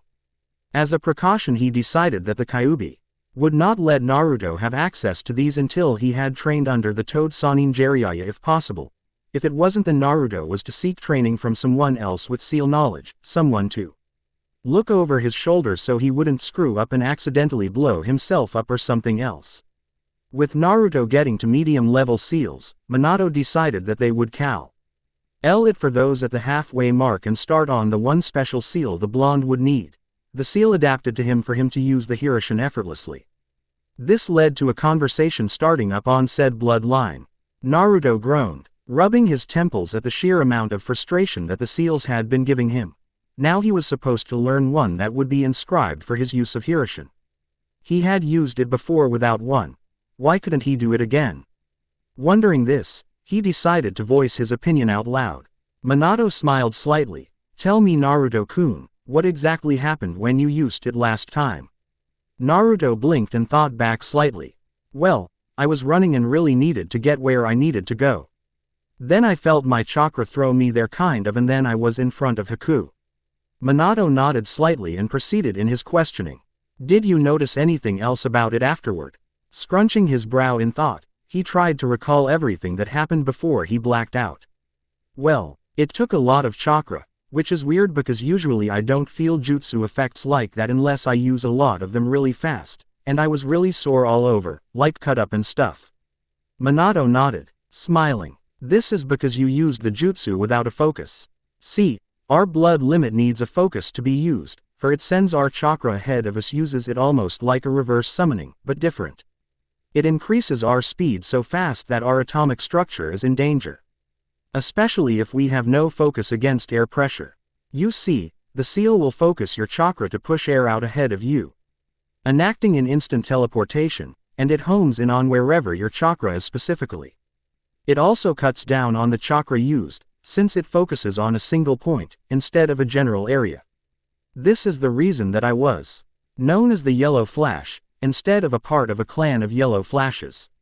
Naruto blinked in wonder, realizing just how complex their blood limit was. Smiling slightly, he nodded, determined to get this down. If he had this seal, he would be amazing on the battlefield. One condition to teaching you this though, you're not allowed to use it until the Chunin exam. Minato declared. Naruto's eyes widened in indignation. What? Why? He sputtered, wanting to show off and be able to kick everyone's asses in a flash of power. Minato shook his head. Some things are better kept secret. This is one of those. Still, if you agree to this, then I'll let you use my other signature move before then. Grumbling, Naruto glared at him. Yeah, so what?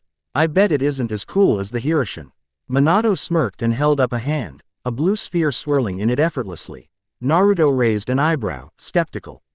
Minato simply smirked more before turning and threw Sting the swirling sphere of destruction into a tree back in a flash of power, turning the trunk of the tree into sawdust. Naruto's eyes widened before he grinned. Deal. And so the training began, in the Hiroshin seal in the beginning. And then proceeding to try and using it after Minato managed to adapt to his son's signature. They then had Naruto practice writing the seal until he could do it without error. Needless to say that they didn't get around to using the Hiroshin at all in the second day. As the third day came up, Naruto started training in the use of the Rasengan. It was slow work, until Naruto finally had the delayed idea of what he could use to help.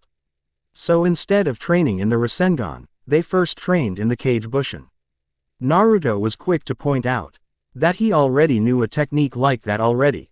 Minato simply said not exactly and continued to teach his son, promising this would be worth it. Amazingly enough, the boy had the jutsu down in an hour. Minato P. Rosedded to have him summon a clone and then proceeded to take the clone a distance away. He then told him a specific sentence and grinned when he heard the yell of, "I am not." Minato reappeared and grinned. "How do you know what I said?" Naruto raised his finger and pointed before his eyes widened as he realized his clone knew it. So. Wait, whatever they know I know. Minato nodded and Naruto proceeded to grin. With this he had his own scouts and his studies would increase tenfold. Proceeding to summon as many as he could, he watched as the clearing was filled with himself, blinking in Serper. Eyes. Minato rolled his eyes and made him decrease it to a group of 100. He then proceeded to have them all work on writing simultaneously. When they were all finished, Naruto grinned and dispelled them all at once before he could be stopped, proceeding to be knocked out from the information overload. Sighing, Minato decided the fourth day would be used for resting. Halfway through the fourth day, Naruto woke up, blinking at the sky before him.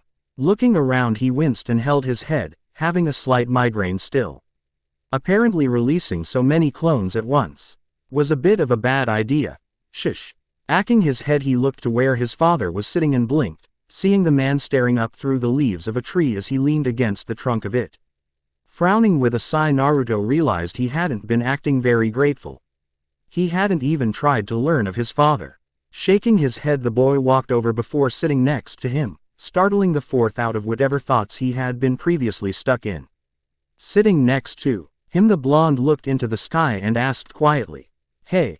Dad, what was Mom like?" The Namikaze was startled by the sudden title before grinning widely, place. Acing a hand on top of his son's head and ruffling his hair. "Your mother was a pain in the ass. She was loud, she took everything as a challenge and loved to have her way. She constantly bossed everyone around and loved to fight. But that's why I loved her.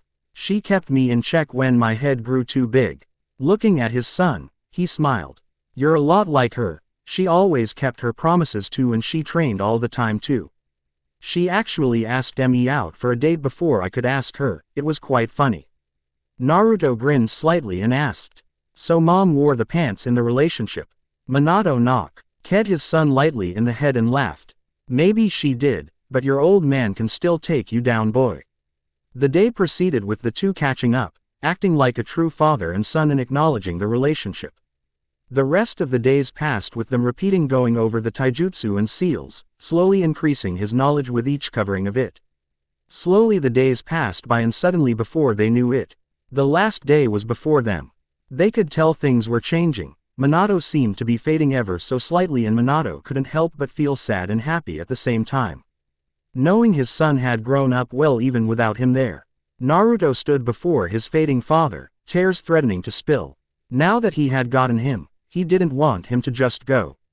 Grabbing his and he tried to keep his emotions in but was failing.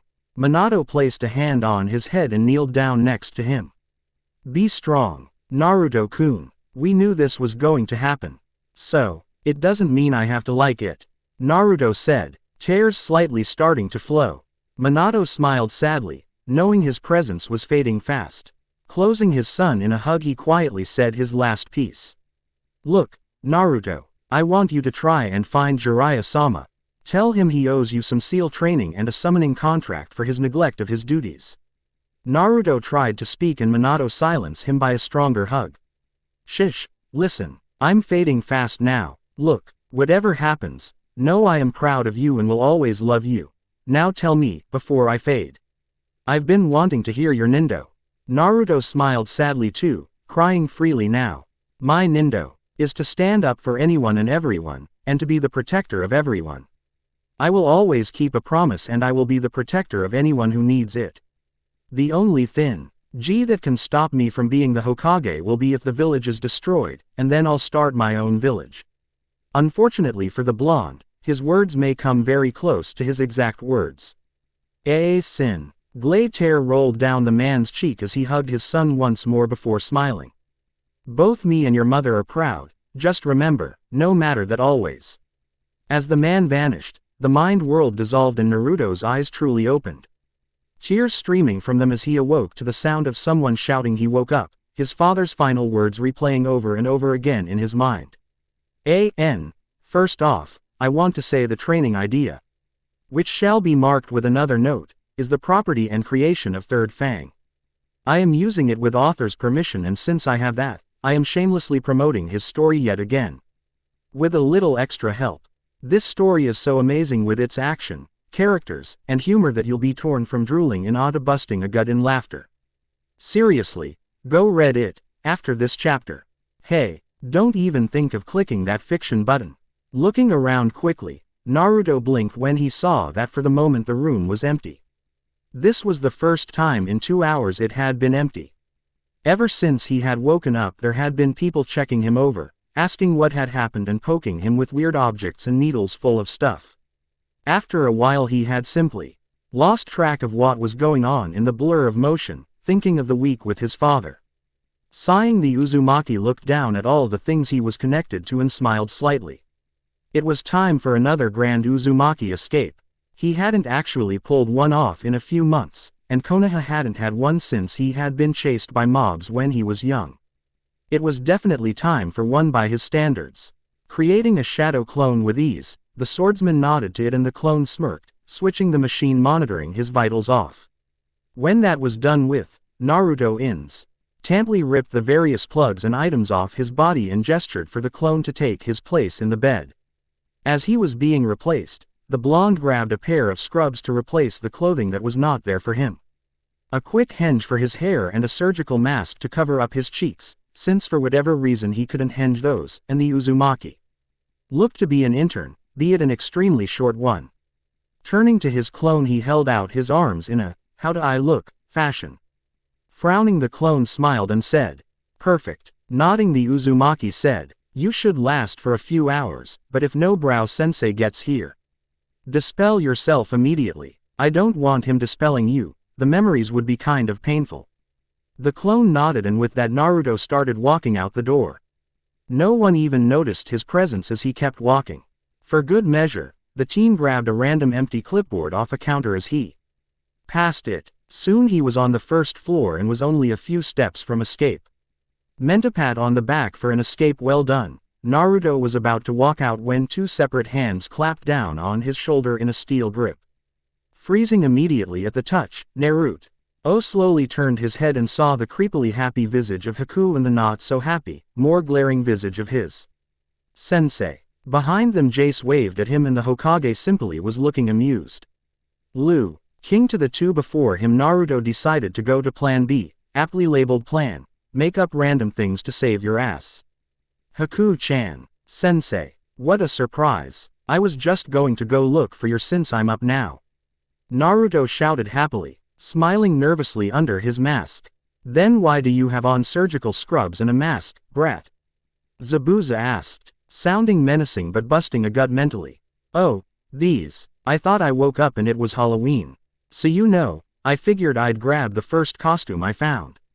Halfway across Konoha, a similar masked scarecrow smiled happily, sensing another person had joined him on his reign of lame excuses. Unfortunately for Naruto, this did not make Haku giggle or react happily at all. No, if there was one thing Haku did not like, it was when Zabuza or Naruto tried to get out of resting when sick or injured. Suddenly her killing intent spiked and she said in a sweet voice that literally made Naruto sweat buckets, "Well, you found us, Naruto-kun. How about we go back to your room so the doctors know where you are now?" Nodding quickly, Naruto practically sprinted ahead of the group, distinctly hearing the laughter of his second teammate and the Hokage behind him as he rushed through the halls. A few minutes later showed Naruto sitting on the edge of his bed with everyone in the room, all but Haku and of course Naruto still thoroughly amused. Finally it was the Hokage who broke the silence. Coughing into his hand, the aged Sarutobi looked to the blonde and asked the prize-winning question. "What happened to you, Naruto?" The blonde blinked and smiled. "Oh, I met my dad." Seeing the shocked looks, Naruto went on to explain the principles behind the memory seal and everything that went along with it.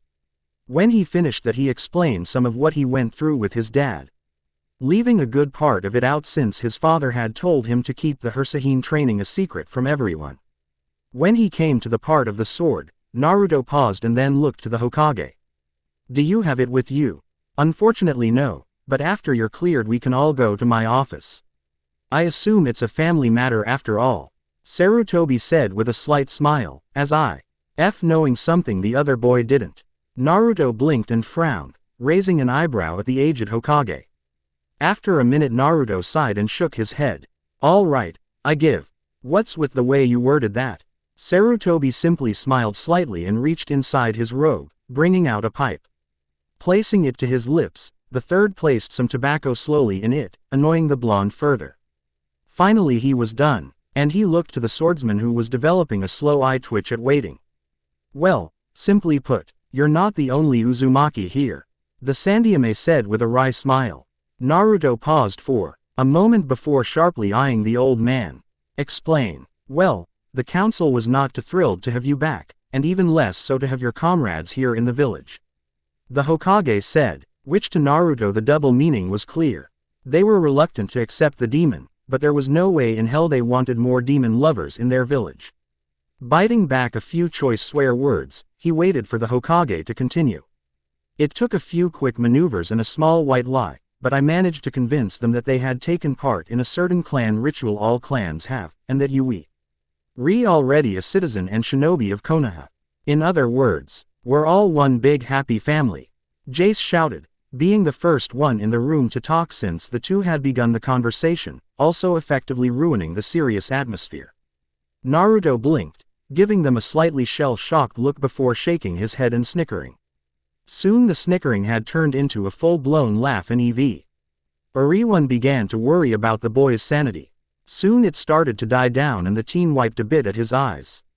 So much has happened in 2 weeks. My dad's the fourth, I have a compound, and now you guys are by law family.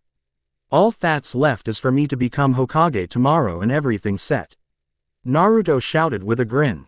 Everyone gave varying smiles, except for Zabuza who even though he was smirking still looked bored.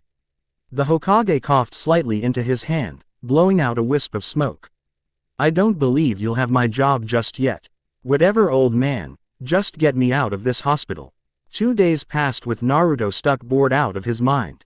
He tried 2 more escape attempts before Haku struck her point home by disabling his legs with Senbon. After that the blonde played ball and stayed put.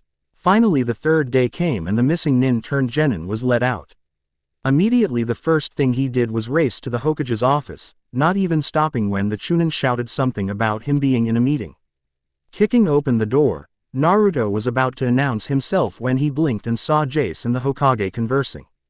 Both turned to look at him, the old man looking at ease while Naruto caught his. What was he, a cousin? Brother? Family member? Pass something through his eyes before a smile was plastered up. Taking it as nothing, Naruto plopped down next to Jace and quickly said.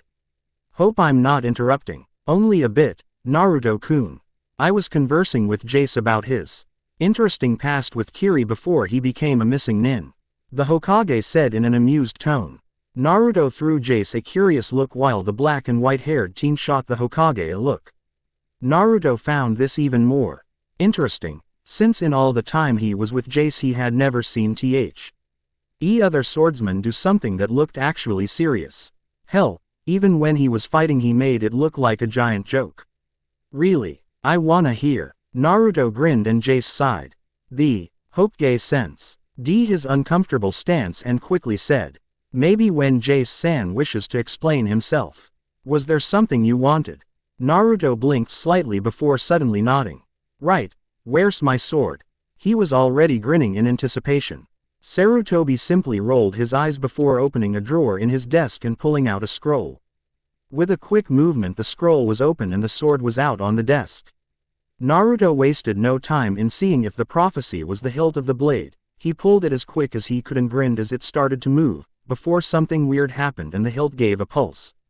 Like it was alive before, to his shock, he was blasted away into the wall. The Hokage was next to the blonde in a second while Jace looked curiously at the blade on the desk. What was that? Naruto groaned as he shook the spots from his vision. The Hokage was about to reply when he saw Jace grab the blade with a look of wonder on his face. Jace, don't do. Before he could finish the sentence, Jace pulled on the hilt. Immediately there was what looked like a flash tag going off and Jace was struggling to keep himself where he was. Both the Hokage and Naruto watched in slight wonder as Jace's clothes flew around him as if a large gust was blowing him back. His feet, stuck to the ground with chakra, slowly started moving back and then with a cry the boy slammed it shut, only getting it half open. Immediately he dropped the sword, shaking what looked to be burnt hands as he fell to one knee panting and sweating. It's sentient, Jace exclaimed, his voice lacking its usual idiotic bounce in it. Only showing surprise. Looking up to Naruto, he grabbed the sheath and threw it to the blonde. Cut your thumb, place it on the end of the hilt. Then channel some of your chakra into it and try to pull it. Naruto gave the older teen a look that shouted he was crazy before Jace just sighed and said, "Do you want an awesome sword like some of the 7 swordsmen or the sound of that?" Naruto grinned and complied, biting his thumb and placing it on the head of the hilt. Sarutobi and Jace watched in wonder as the sword seemed to absorb the blood and move a bit before Naruto powered some of his chakra into it. This time they knew for sure the sword moved as it jerked in the blonde hand as he pulled the hilt. With a flash of light the blade pulled free, revealing a beautiful black-looking steel with kanji written in gold across it. Shining Shadow. A bit odd for a sword name. As if in repulse to his words the sword jerked away from the blonde, almost out of his grip. Okay, sorry, he said in shock and the sword stopped moving. When it finished moving they all got a look at it. Instead of a normal single edge it had 2 razor-sharp looking edges. It seemed to widen towards the top before slating towards the middle, meeting at a sharp point. Grinning, the Uzumaki twirled the blade before sliding it into its hilt. "Thanks, I'm gonna go train some, bye." Before either of the occupants could react the blonde was gone, leaving a stupefied Jace and Sarutobi to react at how fast all that happened. "He certainly livens things up," Sarutobi said with a chuckle and Jace could only nod. It was 2 weeks later and Zabuza was standing before his 3 genin, all of them looking tired even though it was only noon. It had been another one of their group training, which had started the day Zabuza learned Naruto was out of the hospital. The 3 genin decided to call it torture sessions. They started at 5, taking a full-on 2-lap spring around Konoha with Zabuza behind them, swinging his horse cleaver if they even thought about slowing down. After that they got a 5-minute rest before practicing chakra control, which consisted of them standing on a lake of water while having a leaf stuck on their head using chakra while Zabuza threw kunai, shuriken, and the occasional water dragon at them. Falling in or losing the leaf resulted in another 3 laps for all of them. Then an hour was spent on individual training, Zabuza helping out when needed as they either sparred each other, to increase speed and focus with Haku and Jace, or whatever Naruto was doing at the time, which was usually a form of training he went through with his father, usually perfecting the Rasengan or working on seals. Either one usually had 50 Narutos on the field doing the same thing. This was different though, since instead of dispelling them all at once, the Uzumaki came up with the idea of finding the clones who had gotten the farthest and dispelling the top 2 every 20 minutes. Resulting in all the clones steadily getting better and quadrupling the experience. After that they had a 3-on-1 spar against Zabuza, limited only to taijutsu and kenjutsu. Needless to say they had just finished losing the spar. Naruto was for some reason hanging from a tree branch by his shirt, his own 2 swords pinning his legs to the tree through the cloth of his pants. Jace was planted upside down, his legs in the air, in a crater, while Haku was on her back, dirty and torn, but looking much better than Jace and Naruto. Zabuza smirked before commenting, "All right maggots, up and at attention, I've got a discussion topic for you." Slowly the genin assembled themselves in front of him. Jace crawling from the crater and getting up while Haku simply pushed herself up in front of him. Naruto had a bit more trouble, having to unpin his sword from his pants. Unfortunately in doing that, the branch holding his shirt couldn't take the weight. So with a yell the blonde painfully met the ground, a branch slamming him on the back of the head. Zabuza snickered as Naruto glared at him, throwing himself off the ground and walking over, catching a second wind already. "Haha, what the hell do you wanna talk about Nobrow-sensei?" That comment earned him another meeting with the ground via Zabuza's fist. Looking to the other genin, Zabuza started with a question. "All right, you know the Chunin exams are in 3 months, correct?" The 2 genin nodded while Naruto groaned into the dirt, to which Zabuza took as an agreeing remark. "Well, do you want to enter in?" Haku blinked before looking to her teammates. Jace seemed to be staring at a passing cloud while Naruto was getting to his feet. Looking down so she couldn't see his face. Suddenly a slow laugh the blonde looked at their sensei was grin and a fiery determination. "What kind of idiotic question is that?" "Of course we are." Zabuza raised a non-existent eyebrow, looking to the other 2. Haku nodded slowly, still looking at the Uzumaki and Jace waved a hand. "I vote with the shrimp. The sooner we get Chunin, the sooner." We can stop chasing that kitty, though I kinda like watching shrimp get mauled by it every time." This earned him a glare and a giggle. Zabuza nodded, figuring that was the answer he was going to get beforehand. "All right then, we need to go to the Hokage for a mission then." This got a group groan. "Not another D rank. I'm tired of these stupid chores," Naruto muttered. Zabuza smirked and started walking towards the tower. "You're in luck then, we're grabbing a C rank. Now come on before I decided to wait a month." Needless to say the three were on his heels in a second. The Hokage raised an eyebrow at the odd request. AC rank already. Deciding to voice his thoughts, he let out, "Are you sure you're ready for one so soon? You've only been here close to a month." Zabuza nodded, sounding professional. "While my team has been official Konoha shinobi for only a short time. We have been living a shinobi lifestyle for much longer. We need a single C rank to meet the requirements of joining the Chunin exam coming up soon, and I wish for my team to enter." Sarutobi nodded slightly, hearing what the man was getting at. "I see. All right, let me see what I have here for you." The genin looked a bit more excited to see this and were watchy. The Hokage shift through scrolls alertly, but keeping a professional stance behind Zabuza, seeing as there were others in the room, namely parts of the council. Zabuza had told them the best way to get them to lay off was act like shinobi, so they took his advice. None of them liked the annoyance of them on their every step after all. "This one might do, it's reconnaissance and information gathering. We've found what looks to be an abandoned base of some sort close to Hino Kuni's border. I want you three to investigate it and see if you can find any information from it. At most I believe the should only be some bandits taking refuge in it." Immediately Haku and Naruto saluted. "Hi Hokage-sama." A few moments later they realized the third genin of the team hadn't saluted and looked towards the swordsman. What they saw surprised them. Jace was glaring sharply at the scroll in the Hokage's hand, his killer intent flaring briefly. "Hokage-sama, may I request a different mission?" His voice surprised them more. Instead of the usual loud and innocent-sounding one, there was a sound of cold professionalism. "I'm sorry, but it's this or nothing. New C ranks don't come in until next week when we collect the requests." Sarutobi knew this was going to be a sore spot, but it was better to address this fast anyway. Zabuza seemed to know too as he sent the boy a look. "We'll take it." Immediately cold gray eyes snapped to Zabuza's and the former mist swordsman didn't even blink. "You want to hold your teammates back." Jace closed his eyes and said nothing, simply standing at attention. On and ignoring the shocked looks of his teammates. Zabuza sighed. Inwardly, this was gonna be a long emo-tastic trip. Goody. Team, meet up at the gate at 0600 hours tomorrow morning prepared for a 3-week trip. Dismissed. Immediately Jace was gone, leaving the other two surprised. Quickly they were after him, aiming to get to the bottom of his behavior. Little did they know they were going to find out just how little about their teammate they really knew. The Namikaze estate was silent, save for the sound of a window creaking open and a soft tread through it. Slowly there was a follow-up click before there was a sudden and very loud bang, accompanied by the sound of wood splintering.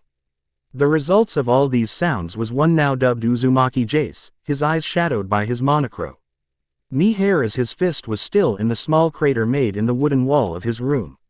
A trickle of light revealed a tear running down the boy's face before dampening the floor some as it dropped from his chin. In his head memories flash, one especially hitting him the hardest, though it was only at the front of his mind for a brief moment. Two people under a starlight training ground by a huge lake, a male and female. One was obviously a younger version of Jace, his usual black attire and swords minus the trench coat and slashed headband, instead of full-fledged Kiri headband. Before him was a girl, around 5'3" with her black hair tied up in a spiky bun. She was wearing a black sleeveless shirt with metal fishnet mesh covering the slightly revealed stomach and her arms, simple gray shorts with bandages going down the legs to hit the gray shinobi cut boots she wore. In her hand was Jace's as she slowly brought it up to place it on her cheek. On her face was a soft smile, almost breakable from Jace's view as she quietly asked one sentence that at the time he wished he had answered. "There will be plenty of other girls for you if you choose someone else. Do you really think you can forsake them all for me?" Violently Jace shoved the thought to the back of his mind, lifting his fist back once more to slam it into the wall again. Before it could connect though, Ahan D grasped his arm and a voice broke his concentration. "Hey, stop breaking my hose, will ya?" Naruto exclaimed as he held back his teammate's arm from making another small crater in his wall. Behind Haku closed the door they had entered through and looked to Naruto and Jace with concern and curiosity shining in her brown eyes. Cursing himself mentally for not hearing them get to the house, Jace pulled his arm away from Naruto and smiled wide, wiping his eyes quickly and replying, "I was testing the wall. Very sturdy house." Naruto simply gave him a deadpanned expression. "You really think I'm that stupid?" Haku sighed and placed a hand on Naruto's shoulder. When it came to conversations like this, the blonde honestly had no tact. "Jace, you don't have to do this. We're teammates and better yet, you're friends and family. You don't have to hide things from us." Jace smiled from Naruto to Haku and raised an eyebrow. "Hiding? I'm not hiding," and, before he could finish, he felt a force his face and suddenly he was against the wall he was previously punching, a hand gripping the collar of his shirt. Looking down he saw Naruto glaring him full in the face. "Don't give us that bullshit. You know our damn pasts aren't rainbows and sunshine, so what makes you think we'll see you any different for yours? If you don't want to tell us, then say you'll tell us later or maybe another time, but don't lie straight to us. Don't screw with our trust like that." Letting go of his shirt, the blonde huffed and turned away as behind him Haku placed a hand over her eyes and sighed. Absolutely no tact at all. Jace looked at the two from his position half slumped against a wall. Looking between the two, Jace realized just how unfair he was being, but his past wasn't something he liked talking about. Then, again neither did they, and yet he knew both of their pasts. Sighing, he slid the rest of the way down the wall and placed his arms on his knees, his hands hanging limply in front of him. "You really want to know? If you're willing to tell us," Haku said softly, a hand over Naruto's mouth before he could say something stupid. "Sit down, I'll give you a brief rundown then," Jace muttered, refusing to look at either of them, instead opting to stare at the ceiling above him. Quickly the two arranged themselves, both sitting on the bed across from the elder teen. Looking at him expectantly, Jace finally glanced their way and closed his eyes. "You know the bloodline purge of Kiri already. Well, what you didn't know was that the Mizukage kept some of the clans that were loyal to him. My clan, the Valen clan, was one of these clans. You see, our bloodline revolves around these." With a slow movement he unsheathed his sword and then held up the topaz stone on his belt. "My clan has developed a special kind of metal that works well and conducts the chakra that gets sent through these." He indicated the stone once more. "These stones, for whatever reason, have only worked with our chakra, transferring the pure chakra we channel through it into elemental chakra based on the stone. When you're 8, you get placed in a room full of these stones, and sometimes you get 1 or 2 to react, or none at all. I was declared a clan prodigy because I got all the elemental stones to react." The way he spat out the word prodigy was as if he had tasted something vile. "Because of this, I was trained a lot earlier than usual. I was told I was special, more valuable than most.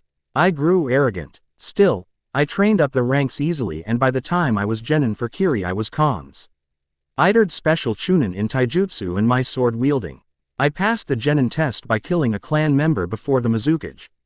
At this Naruto blinked in surprise, which was growing from the tired and seemingly sad tone Jace spoke in. It was still odd to hear him speak differently from his energetic ball of annoyingness.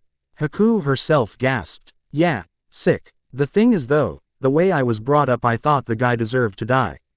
Because he was inferior to me." Letting out a cold lifeless laugh, Jace closed his eyes. "I was such a fool." Haku was about to say something, probably to comfort him, but Jace held up a hand. "Wait until I'm done or I won't be able to finish." Closing her mouth, Haku slowly nodded and Jace sighed. "Anyway, I was assigned to a team with a Junin sensei. We got along fine, I guess. My male teammate, Toshiro, was a clown through and through. Somehow he managed to sometimes get me of all people to smile then, and the other was a female. Kaide." Softly he whispered the name before closing his eyes and shaking his head. She was my equal in a lot of things, my better in others. We almost had a relationship going. Then the incident that turned me from Kiri happened. Haku and Naruto seemed to lean forward a bit, curiously wondering what could have happened, and Jace opened his eyes, looking them straight in the eye. Both blinked in shock. The Norma LLY veiled and happy eyes were filled with anger, sorrow and pain, all rolled in one. The Mizukage apparently got tired of having the Valen clan around, or maybe he was afraid of how fast I was progressing. Either way, he decided it was time for me to go. So he gave my team a C rank early, which was actually an A rank investigation of an almost inactive base for an unknown organization. We were supposed to gather any intel we could and report back. I could go very detailed into the mission, but that would be pointless since we don't have that kind of time. We managed to get in and were king around before some kind of trap was triggered. The walls changed somehow and suddenly we were cut off from our sensei. I decided the mission was important and kept us going, instead of being smart and finding sensei. So we continued to search and found a lab of sorts with a lot of files. Toshiro got captured in a cage by messing around somehow. I'm not quite how, but apparently the cage was electrified, so he was knocked unconscious. At that same time, two unidentified shinobi walked in. I couldn't really see them due to these cloaks they were wearing with wide-brimmed straw hats, but they were white with a black sun rising from the bottom. I told Kaide to get Toshiro out while I held them off. I lasted 5 minutes before they decided to stop playing around. Jace was leaned against a pillar, one sword in his hand while the other was being used as a makeshift cane. There were large cuts all over him and a down his back, parallel of his spine. Breathing heavily, he looked at the two shinobi before him before growling and rushing forward, intent on holding them a bit more. Lazily the shinobi seemed to move at a speed Jace could barely track, and suddenly a foot was impacting his cheek and sending him flipping over the ground, landing before his female teammate and coughing blood. Jace, Kaide yelled, about to rush for him. Before she could though, one of the shinobi had grabbed her around the waist and picked her up, a swift blow to the back of her head knocking her out. The first one looked to the second, who was walking forward after kicking Jace, and said, "We have the last of the test subjects we need, since you killed the blasted Junin. Let's get out of here." The second one seemed to look over and say in a high-pitched whining voice, "But I was having fun. Leave him. He'll die when we destroy the place." The first one said, steel in his voice. The second one sighed before going to the cage and grinning. "At least I wanna kill this one. You know how I love emotional pain."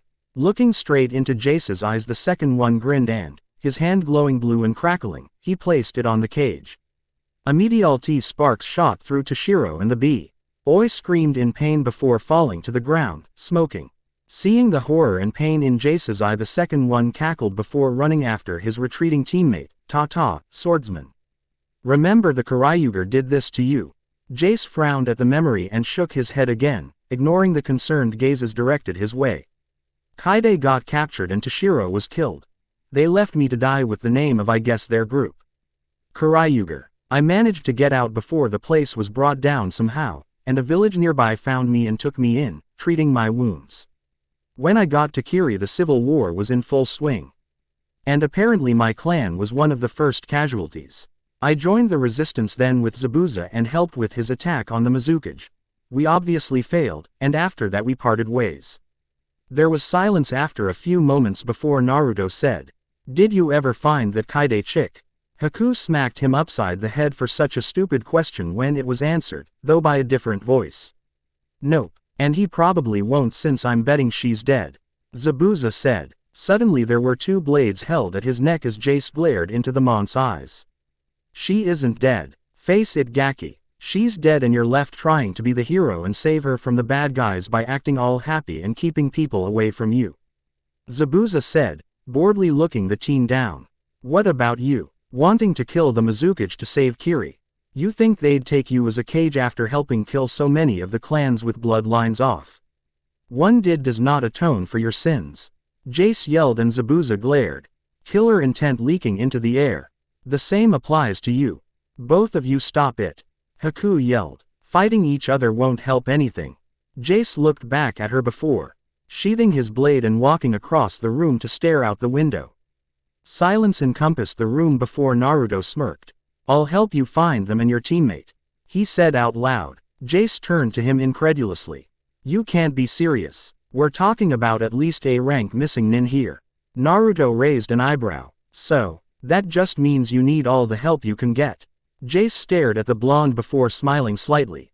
Holding out his hand, Jace raised an eyebrow. "I'm holding you to your word, Uzumaki." Naruto grinned and grabbed it. "I don't ever go back on it, Valen." Jace shook his head. "Nah, that's old. I'm an Uzumaki now." Naruto laughed out loud, heading towards the door to get ready for his own mission when a voice came from the back of his head. "You're just full of promises of the impossible, aren't you?" Blinking in surprise, Naruto just took in stride. "You bet your ass on it, furball. I'll keep all of them too, helping you and Jace get back at the bastards of your pasts." His reply was a long laugh and a call. "Then you better get strong fast, kid. No worries on that, Kyuubi. I'm gonna be the strongest of them all." Everything was blurry, like a fog that settled right before his eyes. Sounds of blades clashing and screams echoed all around, with no clear source. Explosions went off and all that could be felt was the war, substance spreading from his back. Suddenly a bright flash happened and eyes as dark as night stared back. Sharp and feral teeth grinned before a soft cackle echoed through his mind, seeming to come from his own thoughts themselves. "I hope it was worth it for one girl. For one girl you started a war, I thank you so much. Now sleep, sleep for eternity." With that statement the clearly otherworldly being struck, and with that Uzumaki Naruto ceased to exist. Feeling a hand on his shoulder, Naruto lurched up, panting slightly with a hand already on the kunai hidden under his waker jumped back with hands held high, and it took a few moments for the Uzumaki to remember what was going on and just who this other boy in tight spandex was. "What's going on?" Naruto asked Lee tiredly, admittedly not getting much sleep. Lee, seeing the danger was over apparently, flashed him a bright smile that seemed to ping with a small light even though there was no light coming into the dark tent. "I apologize for waking you, Naruto-san, but it is yours and Neji's watch." Nodding quietly with a sigh over his sleep lost, the Uzumaki slipped on his trench coat and grabbed his blade before with a yawn, moving past the rather enthusiastic and just plain weird comrade. Team 9 had shown up on the day they were heading out, a missive with the Hokage's seal saying it was to be a joint mission. Apparently the council didn't like they were leaving the village unwatched and insisted that they had people watching, of their choosing of course. The old Hokage had come through though, deciding if they were to be watched he would have it be by his own people. And so left it in one of the most trusted people of the village, Konoha's own handsome green beast.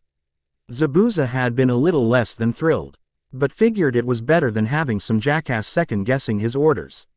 In his own words, the first day had been filled with the two groups more or less getting used to the other. Lee and Jace had immediately hit off. Well, technically, Jace had hit it off with most of the other group, it seemed, aside from Neji. The sword-wielding team could be seen either bugging the Junin in spandex for taijutsu tips, challenging Lee to races or other contests, such as who could carry the most people, which ended in both getting death glared when they tried to pick up Zabuza and almost killed, and Lee winning when Jace was scared off from Guy volunteering to be piggybacked, or chatting about pointy objects with Tenten. Naruto had mainly stuck back and chatted with Haku, trying to do his best to get her to laugh. She had apparently figured is out and made it a challenge by simply smiling politely at his antics. What broke it was when Jace, trying to get away from Guy who was adamant about a piggyback ride of youthfulness, jumped Brita L-style into Naruto's arms and screamed for him to mush. Naruto had of course seen this as less than hilarious, but took it as a victory regardless. The final event before bed for the blonde was his talk with Jace. Through dinner the teen had seemed more and more edgy, and the blonde, being the great friend he was, decided to find out why with the most tactful question he could pose. Looking over at Jace, Naruto raised an eyebrow. "What's shoving a stick slowly up your ass?" Jace raised a sage-like eyebrow and questioned back.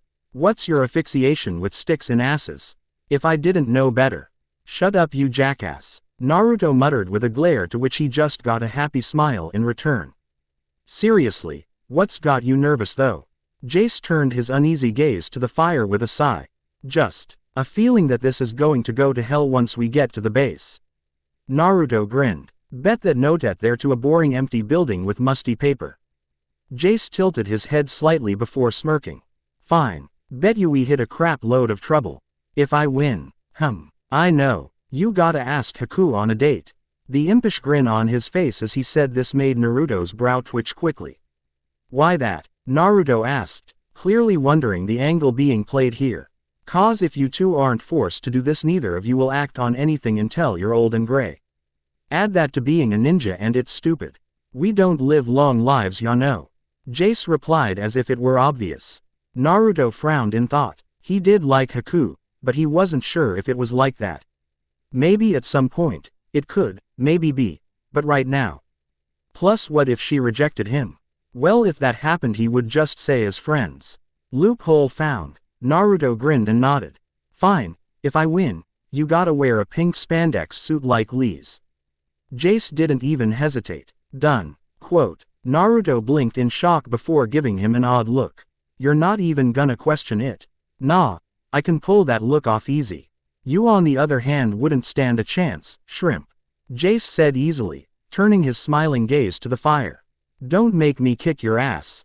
Naruto exclaimed. Needless to say they were both sent to bed by an angry Zabuza who had been trying to sleep. The exact words being, if you idiots wake me up one more time you're sleeping tied to a tree. The two had kept a lot more quiet the rest of the night before going to be in wait for the turn on watch. Looking around, Naruto found the Hyuga who had joined with them leaning against a tree with his eyes closed. His veins had a creepy bulge coming out of them before they sunk back in and he opened his eyes. Figuring it would be better to at least get to know the person he was on watch with, Naruto walked over. So, you really blind?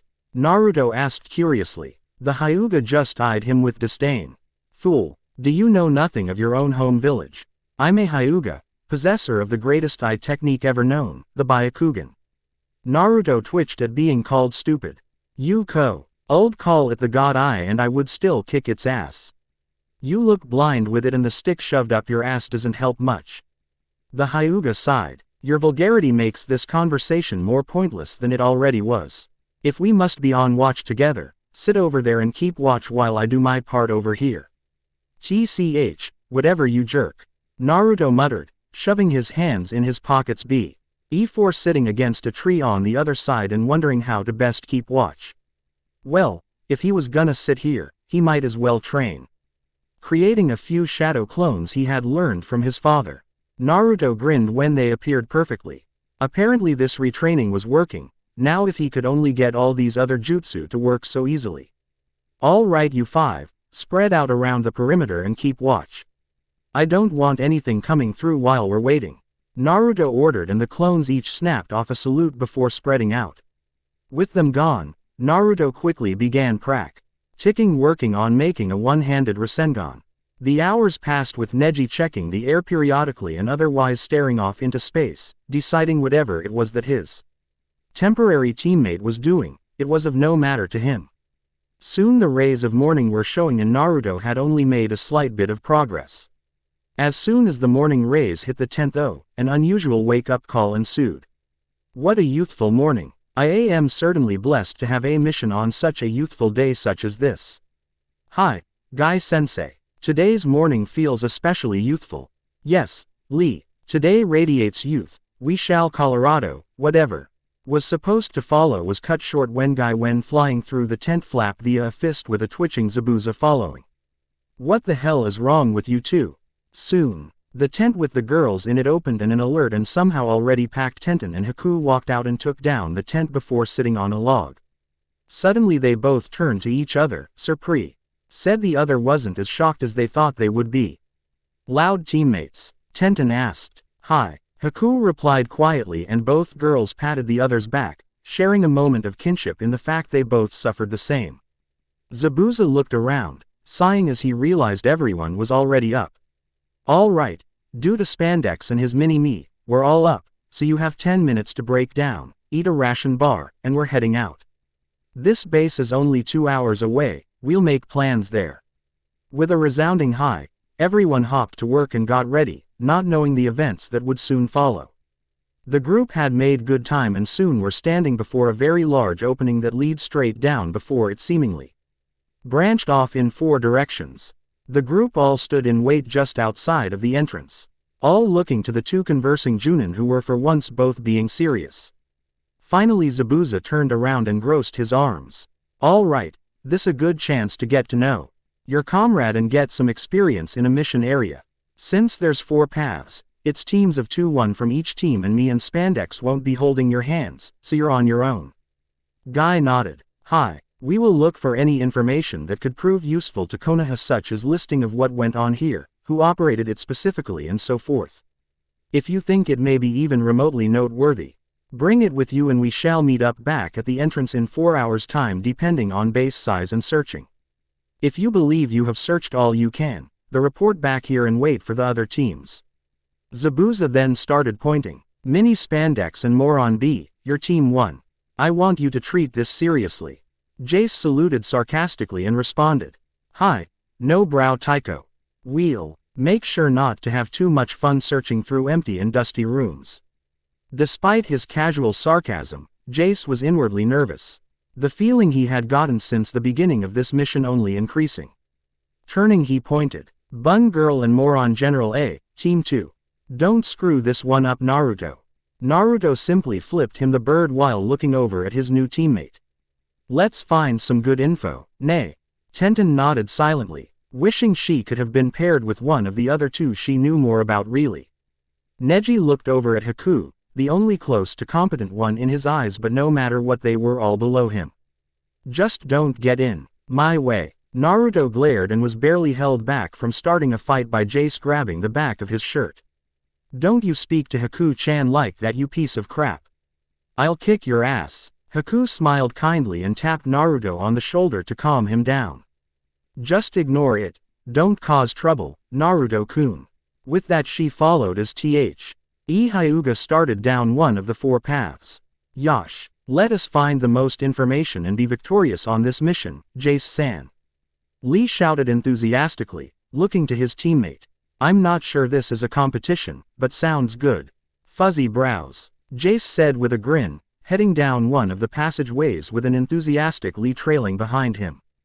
Don't die Gaki, was the only words Zabuza spoke before heading down the 3rd tunnel, while Guy have Tenten a thumbs up and a large grin.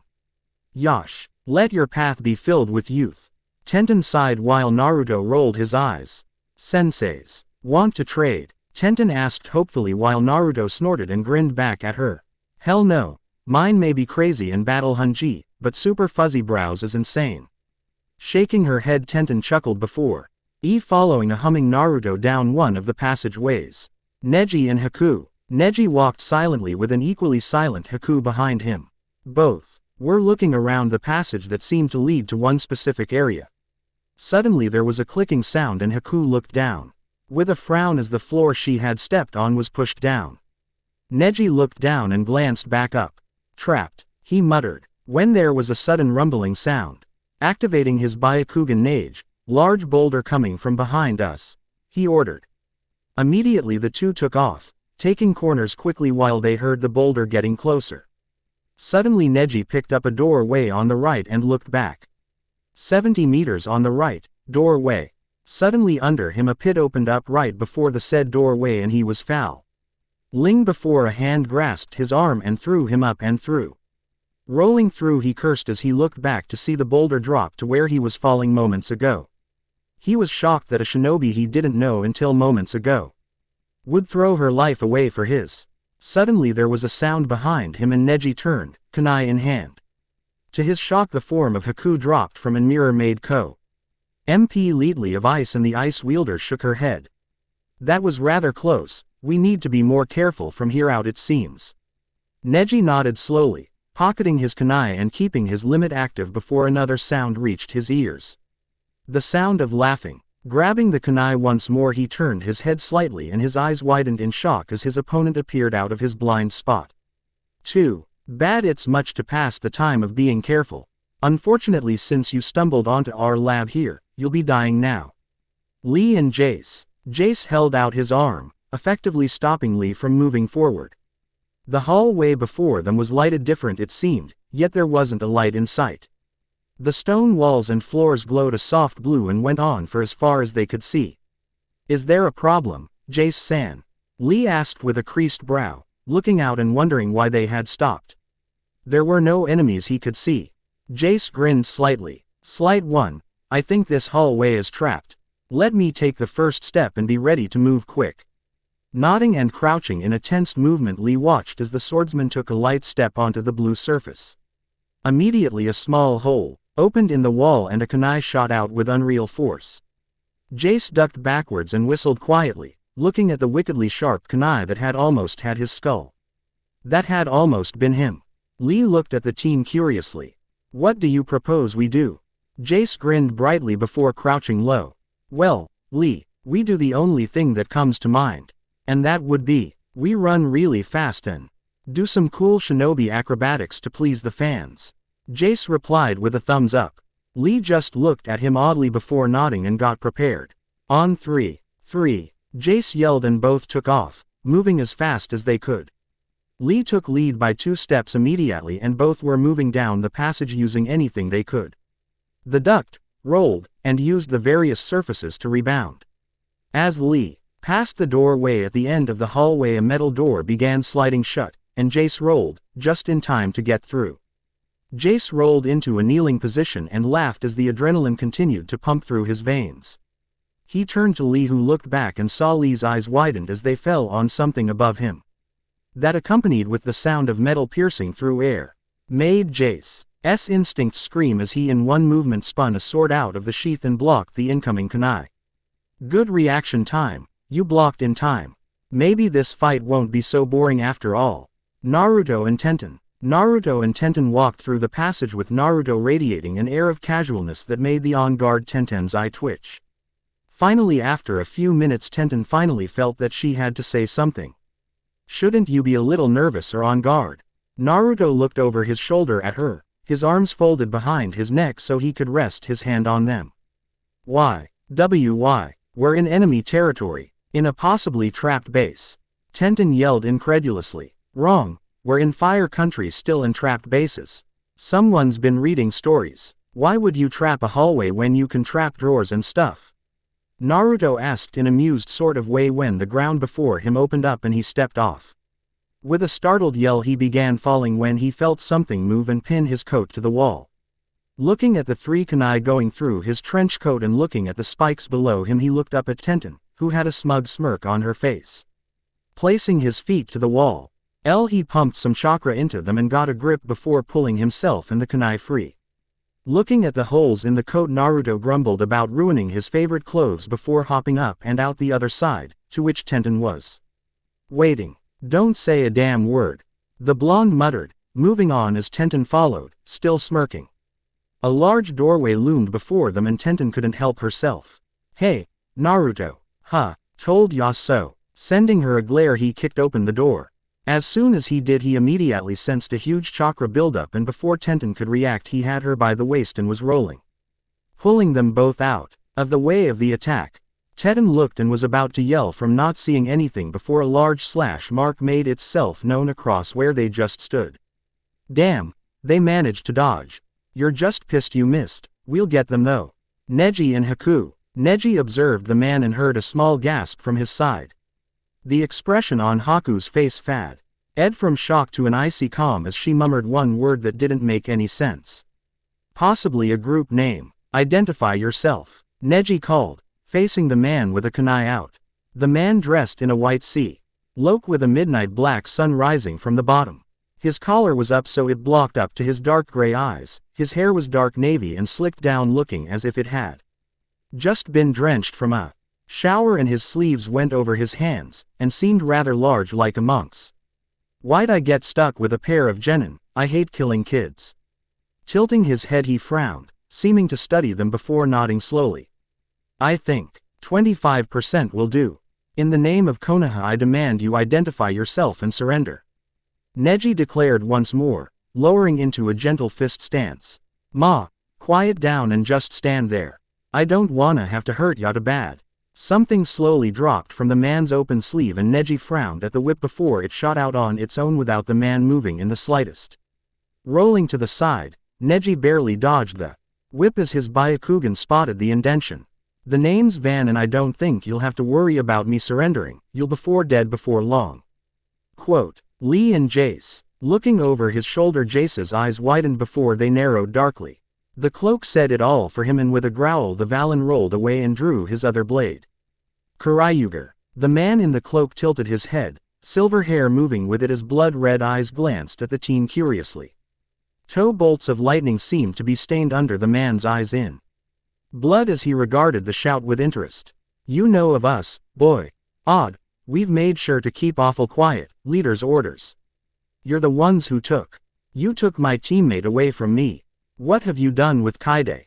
Jace yelled, his killer intent flaring wildly as he held up his blades, ready to charge in with rage. Suddenly the man's crimson eyes widened in surprise and then settled into a look of glee as he grinned darkly. Kyahaha, this is rich. That smug whore does have a living teammate who plans on rescuing her. Too bad now. What do you mean by that? She better be alive, Jace growled. Oh, she's alive, boy.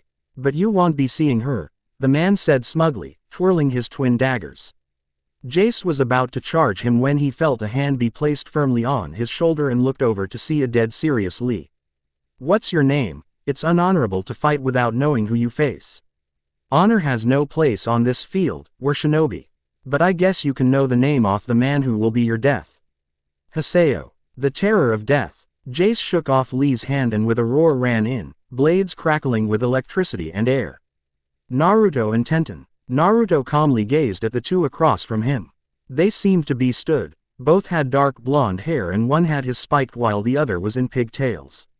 The male held a sword out and was looking at him and Tenten in annoyance. Both wore the same cloaks. Kuryuger, what the hell are you bastards doing here? Naruto asked as Tenten shot him a strange look. Bro, he knows who we are. Think we should tell them? The pigtailed girl asked eagerly, her eyes holding an unidentifiable glint in them. Doesn't matter, they'll be dead soon. The male drawled before twirling his blade. We're supposed to be destroying this base. For that Orochimaru punk who's helping us, but for some reason Haseo and Van followed along. Chances are if you got friends they're facing either that pedophile's toys or those two. Naruto nodded slow, Lee before groaning loudly and holding his head in his hands. Crap, I lost the bet. Tenten immediately felt all the gratefulness of him helping her leave as he fist met with the back of his head. You moron, you're thinking of something so trivial as that when we're facing enemies. Naruto rubbed the back of his head and shot her a slight glare. Oi, that's important you know. Besides, I'm not worried. We'll kick their ass, get back to our crazy sensei, and head home in under an hour. The female immediately had murder in her eyes. Don't underestimate us you punk. We're gonna kill you dead. The male just smirked before pointing his blade at the Uzumaki and saying. Obviously they don't know our names. We're Sora and Amy of Kuryuger, or otherwise known as the Twins of Chaos. Naruto smirked faintly and took out his daikatana. Your names could be mud and dirt and it wouldn't matter, you're getting your ass kicked all the same. Jason Lee. Haseo could say one thing about this fight so far, and that was the fight had been totally disappointing. At first he had expected a somewhat interesting warm-up, but all this kid had done was run at him and swing recklessly. It was pathetic. With another board back step he dodged a reckless attempt on his life from a sloppy swing and ducked an obvious roundhouse towards the back of his head. You kids done yet? I'm tired of playing. So if you've tired yourselves out I'll just kill you and be on my way.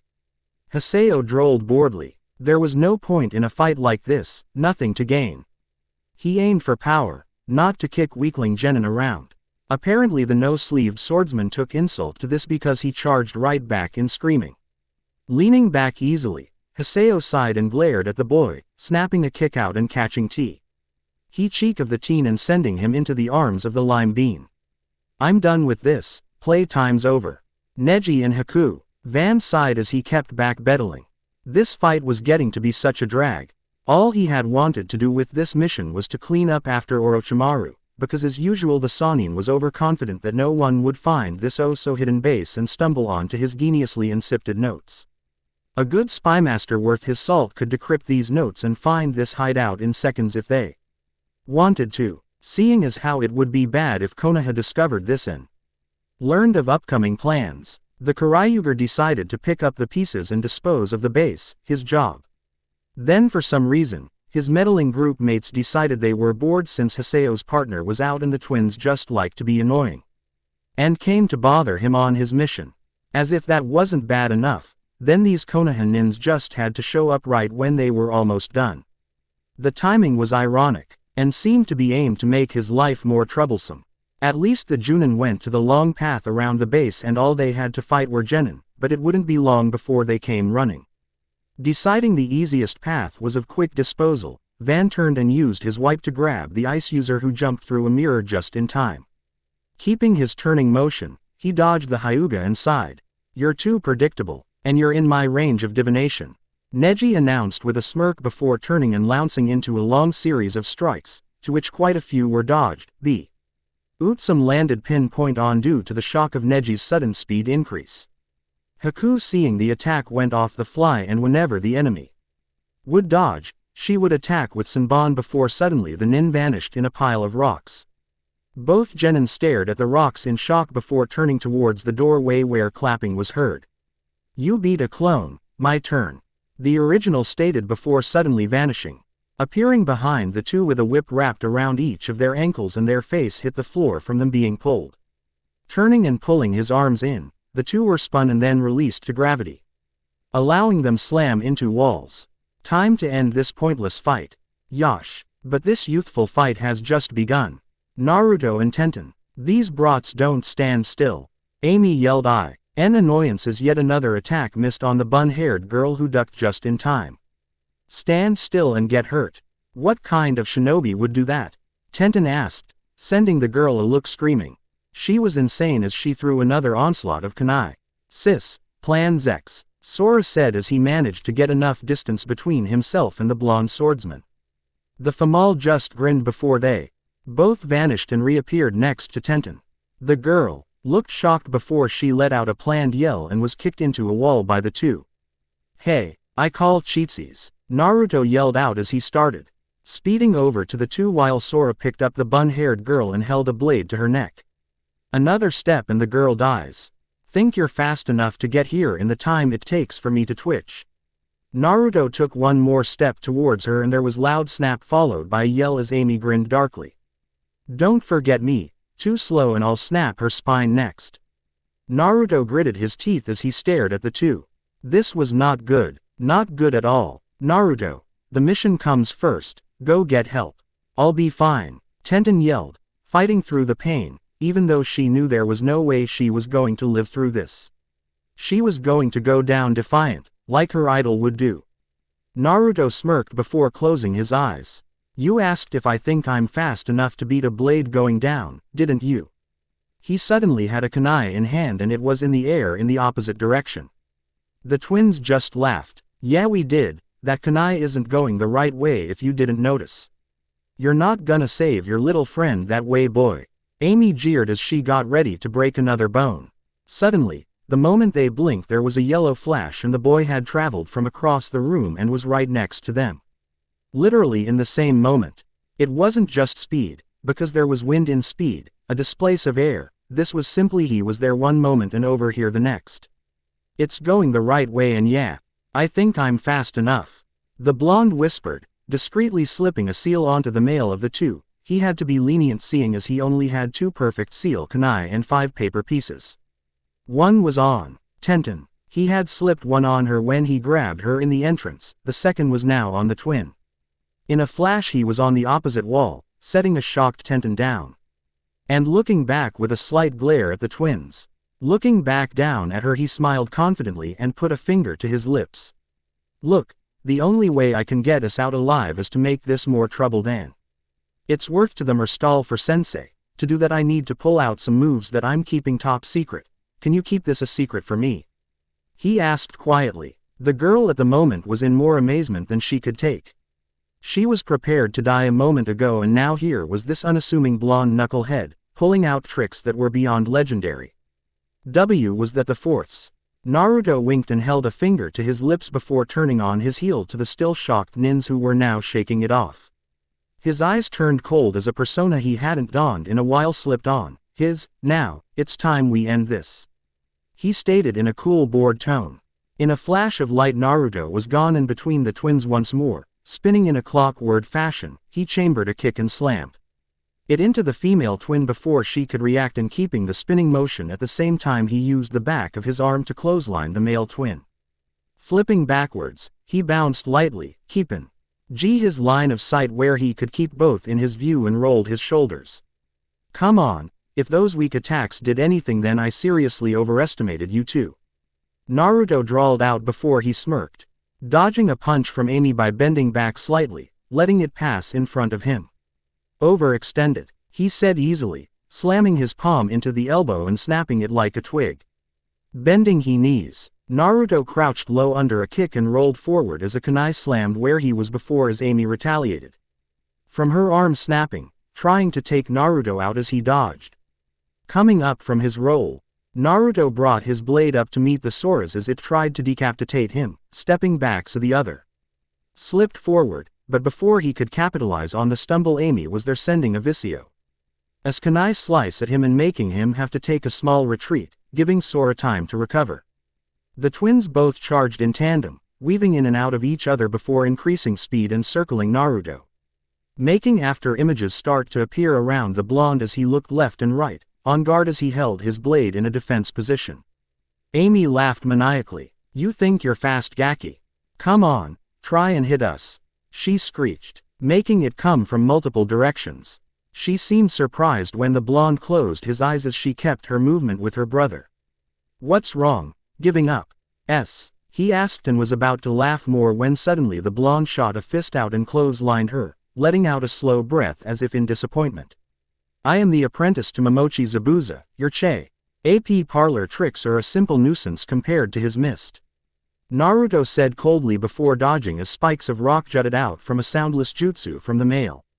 Suddenly mist started to slowly billow in from the area and a voice sounded amused. Ah, I'm touched, brat. Just for that I might give you a head start when we begin training back at the village. Now let me take care of these two so we can get out of here. Me and Big Green and Gruesome found some research notes, so we're done here. Hi, I'll get Tenten out of here and meet up at the entrance. Naruto stated before turning and grabbing the wounded weapons mistress, turning and running out the door to the meeting point. Jason Lee. Jace grit his teeth and wiped the blood from his mouth as he panted, one eye closed as caught his second wind for a moment before he charged for once more, swinging and missing. Suddenly his eyes went wide as he coughed up blood and went flipping back, slamming against a wall and wincing hard, his vision blurring. Lee watched for only a moment, in bad shape as well before closing his eyes. I am sorry, Guy-sensei, but if we are to survive I must drop the weights, Lee said quietly, hoping his teacher would forgive him before he released his weights and held them up. Haseo simply turned and raised an eyebrow. You think some weights are gonna help you, kid? Way too late for that, Haseo said with a bored look, twirling one of his twin blades and waiting for him to use his small boost in speed. That was until he saw the weights drop and make craters and his eyes narrowed. Suddenly he ducked, before Lee seemed to even move, and managed to dodge a punch to the head, rolling to the side and slicing at the green-clad boy only to miss by a hair. Flipping back, Haseo smirked and shook his head. Impressive, but not enough. It matters not if it is not enough. My comrade has lost sight of his youth for fighting for comrades, so I must show him the right way. Lee shouted, his eyes burning bright before he vanished again, his fist meeting Haseo's chakra-reinforced fist before he ducked a slash at his head. Suddenly the fight was interrupted by a huge explosion, a wall falling in as another figure emerged. Haseo, we're leaving now. The Junin rounded back, and it's more trouble than it's worth to waste resources fighting them all off. The important things have been taken care of, meet at base. Van listed off, dodging the green beast of Konoha and throwing down a flash bomb. Right, Haseo said before looking at the two and smirking. I'll remember you two for a later date, and I'll be sure to spread the word around about you swordsmen. Train hard, because I want a less disappointing fight next time. With that the Karyuger member vanished with his comrade. Lee was quick to grab his weights, sliding it back on before he rushed over to the beaten swordsman. Jace-san, are you all right? A groan met his question at first before Jace opened one eye and sighed. I got my ass kicked like an academy student, huh? Indeed you did, my youthful comrade, but that is because you lost the sight of your youthfulness. We must train you in keeping your emotions focused and passionate instead of angry. If you don't, you will surely fall into the winter of despair. Lee yelled at his top volume, helping Haseo to his feet as Guy walked up with an aching Tenten and Neji. Yosh, you were right, Lee. We must train young Jace to see the error of his ways. Guy-sensei, Lee, Guy-sensei, Lee, Jace. Jace yelled out, immediately getting all eyes turned to him, and he blinked blearily at them before shrugging. No one was yelling for me, so I felt left out. He muttered before stiffly turning his neck to Guy. Can you help train me some? I know you're good in taijutsu and I have an idea. Plus I need help with keeping my anger controlled. Jace muttered quietly. Guy nodded and gave an easy nice guy pose. Yosh, we will speak more of your youthful training back in our lovely village. For now let us meet at the entrance with the others. Getting help from Lee, Jace went with everyone else to the entrance, his mind everywhere at once but one thought bouncing through his head, making him inwardly grin. She was alive. He could still save her. I'm coming for you. I'll take down all of that damn organization, but I will save you. Entrance. Naruto sat next to Tenten as they waited for the others to come up and finish their fights. Normally Naruto would have ran back in, but he couldn't just leave Tenten here like this. Speaking of the weapons mistress, she was still staring at him, and now he was beginning to feel uncomfortable. Can I help you? He asked, finally getting tired of the awkward silence. Those moves. They were, yeah, the fourths. Look, not even Sensei knows my full capabilities. I need you to keep quiet, please. The Hirishin is still in the experimental stage and takes too much chakra right now, which is why I only used it once, Naruto muttered as he stared at the ground. You changed during the fight, it was like watching a whole different person. Tenten said, trying to work out all that had happened in the short time. Yeah, you don't spend time out with a missing nin without coming back with some quirks. Just forget about that. I sense people coming. Secret, right? He asked hopefully and sighed in relief when she nodded. Looking back, he smirked and waved at their sensei and the rest of the genin, who all looked like shit too. Hey guys, nice greeting service, huh? He asked before he spotted the evil glint in Jace's eye. You lost. Oh, he. Yeah, hey look, I bet we can get back before sundown if I run really fast, bye. Naruto yelled before blasting down the path. Hands on his ears as if that was gonna stop the fact the words had been spoken. Everyone turned to the wounded Jace and he smiled and tilted his head. I won a bet. Enough said. Oh, and by the way, anyway, I could get one of those nifty spandex suits in blue. Immediately the boy was on the ground before the two green beasts could respond as Zabuza shook him by his throat. You dress like that, I kill you. Hakuza-sama, you're killing him now. The rest simply looked on, not quite sure how to respond before Lee took off after Naruto declaring, I will win this youthful race, Naruto-kun. The end. Remember to subscribe and like this video. See you in the next video.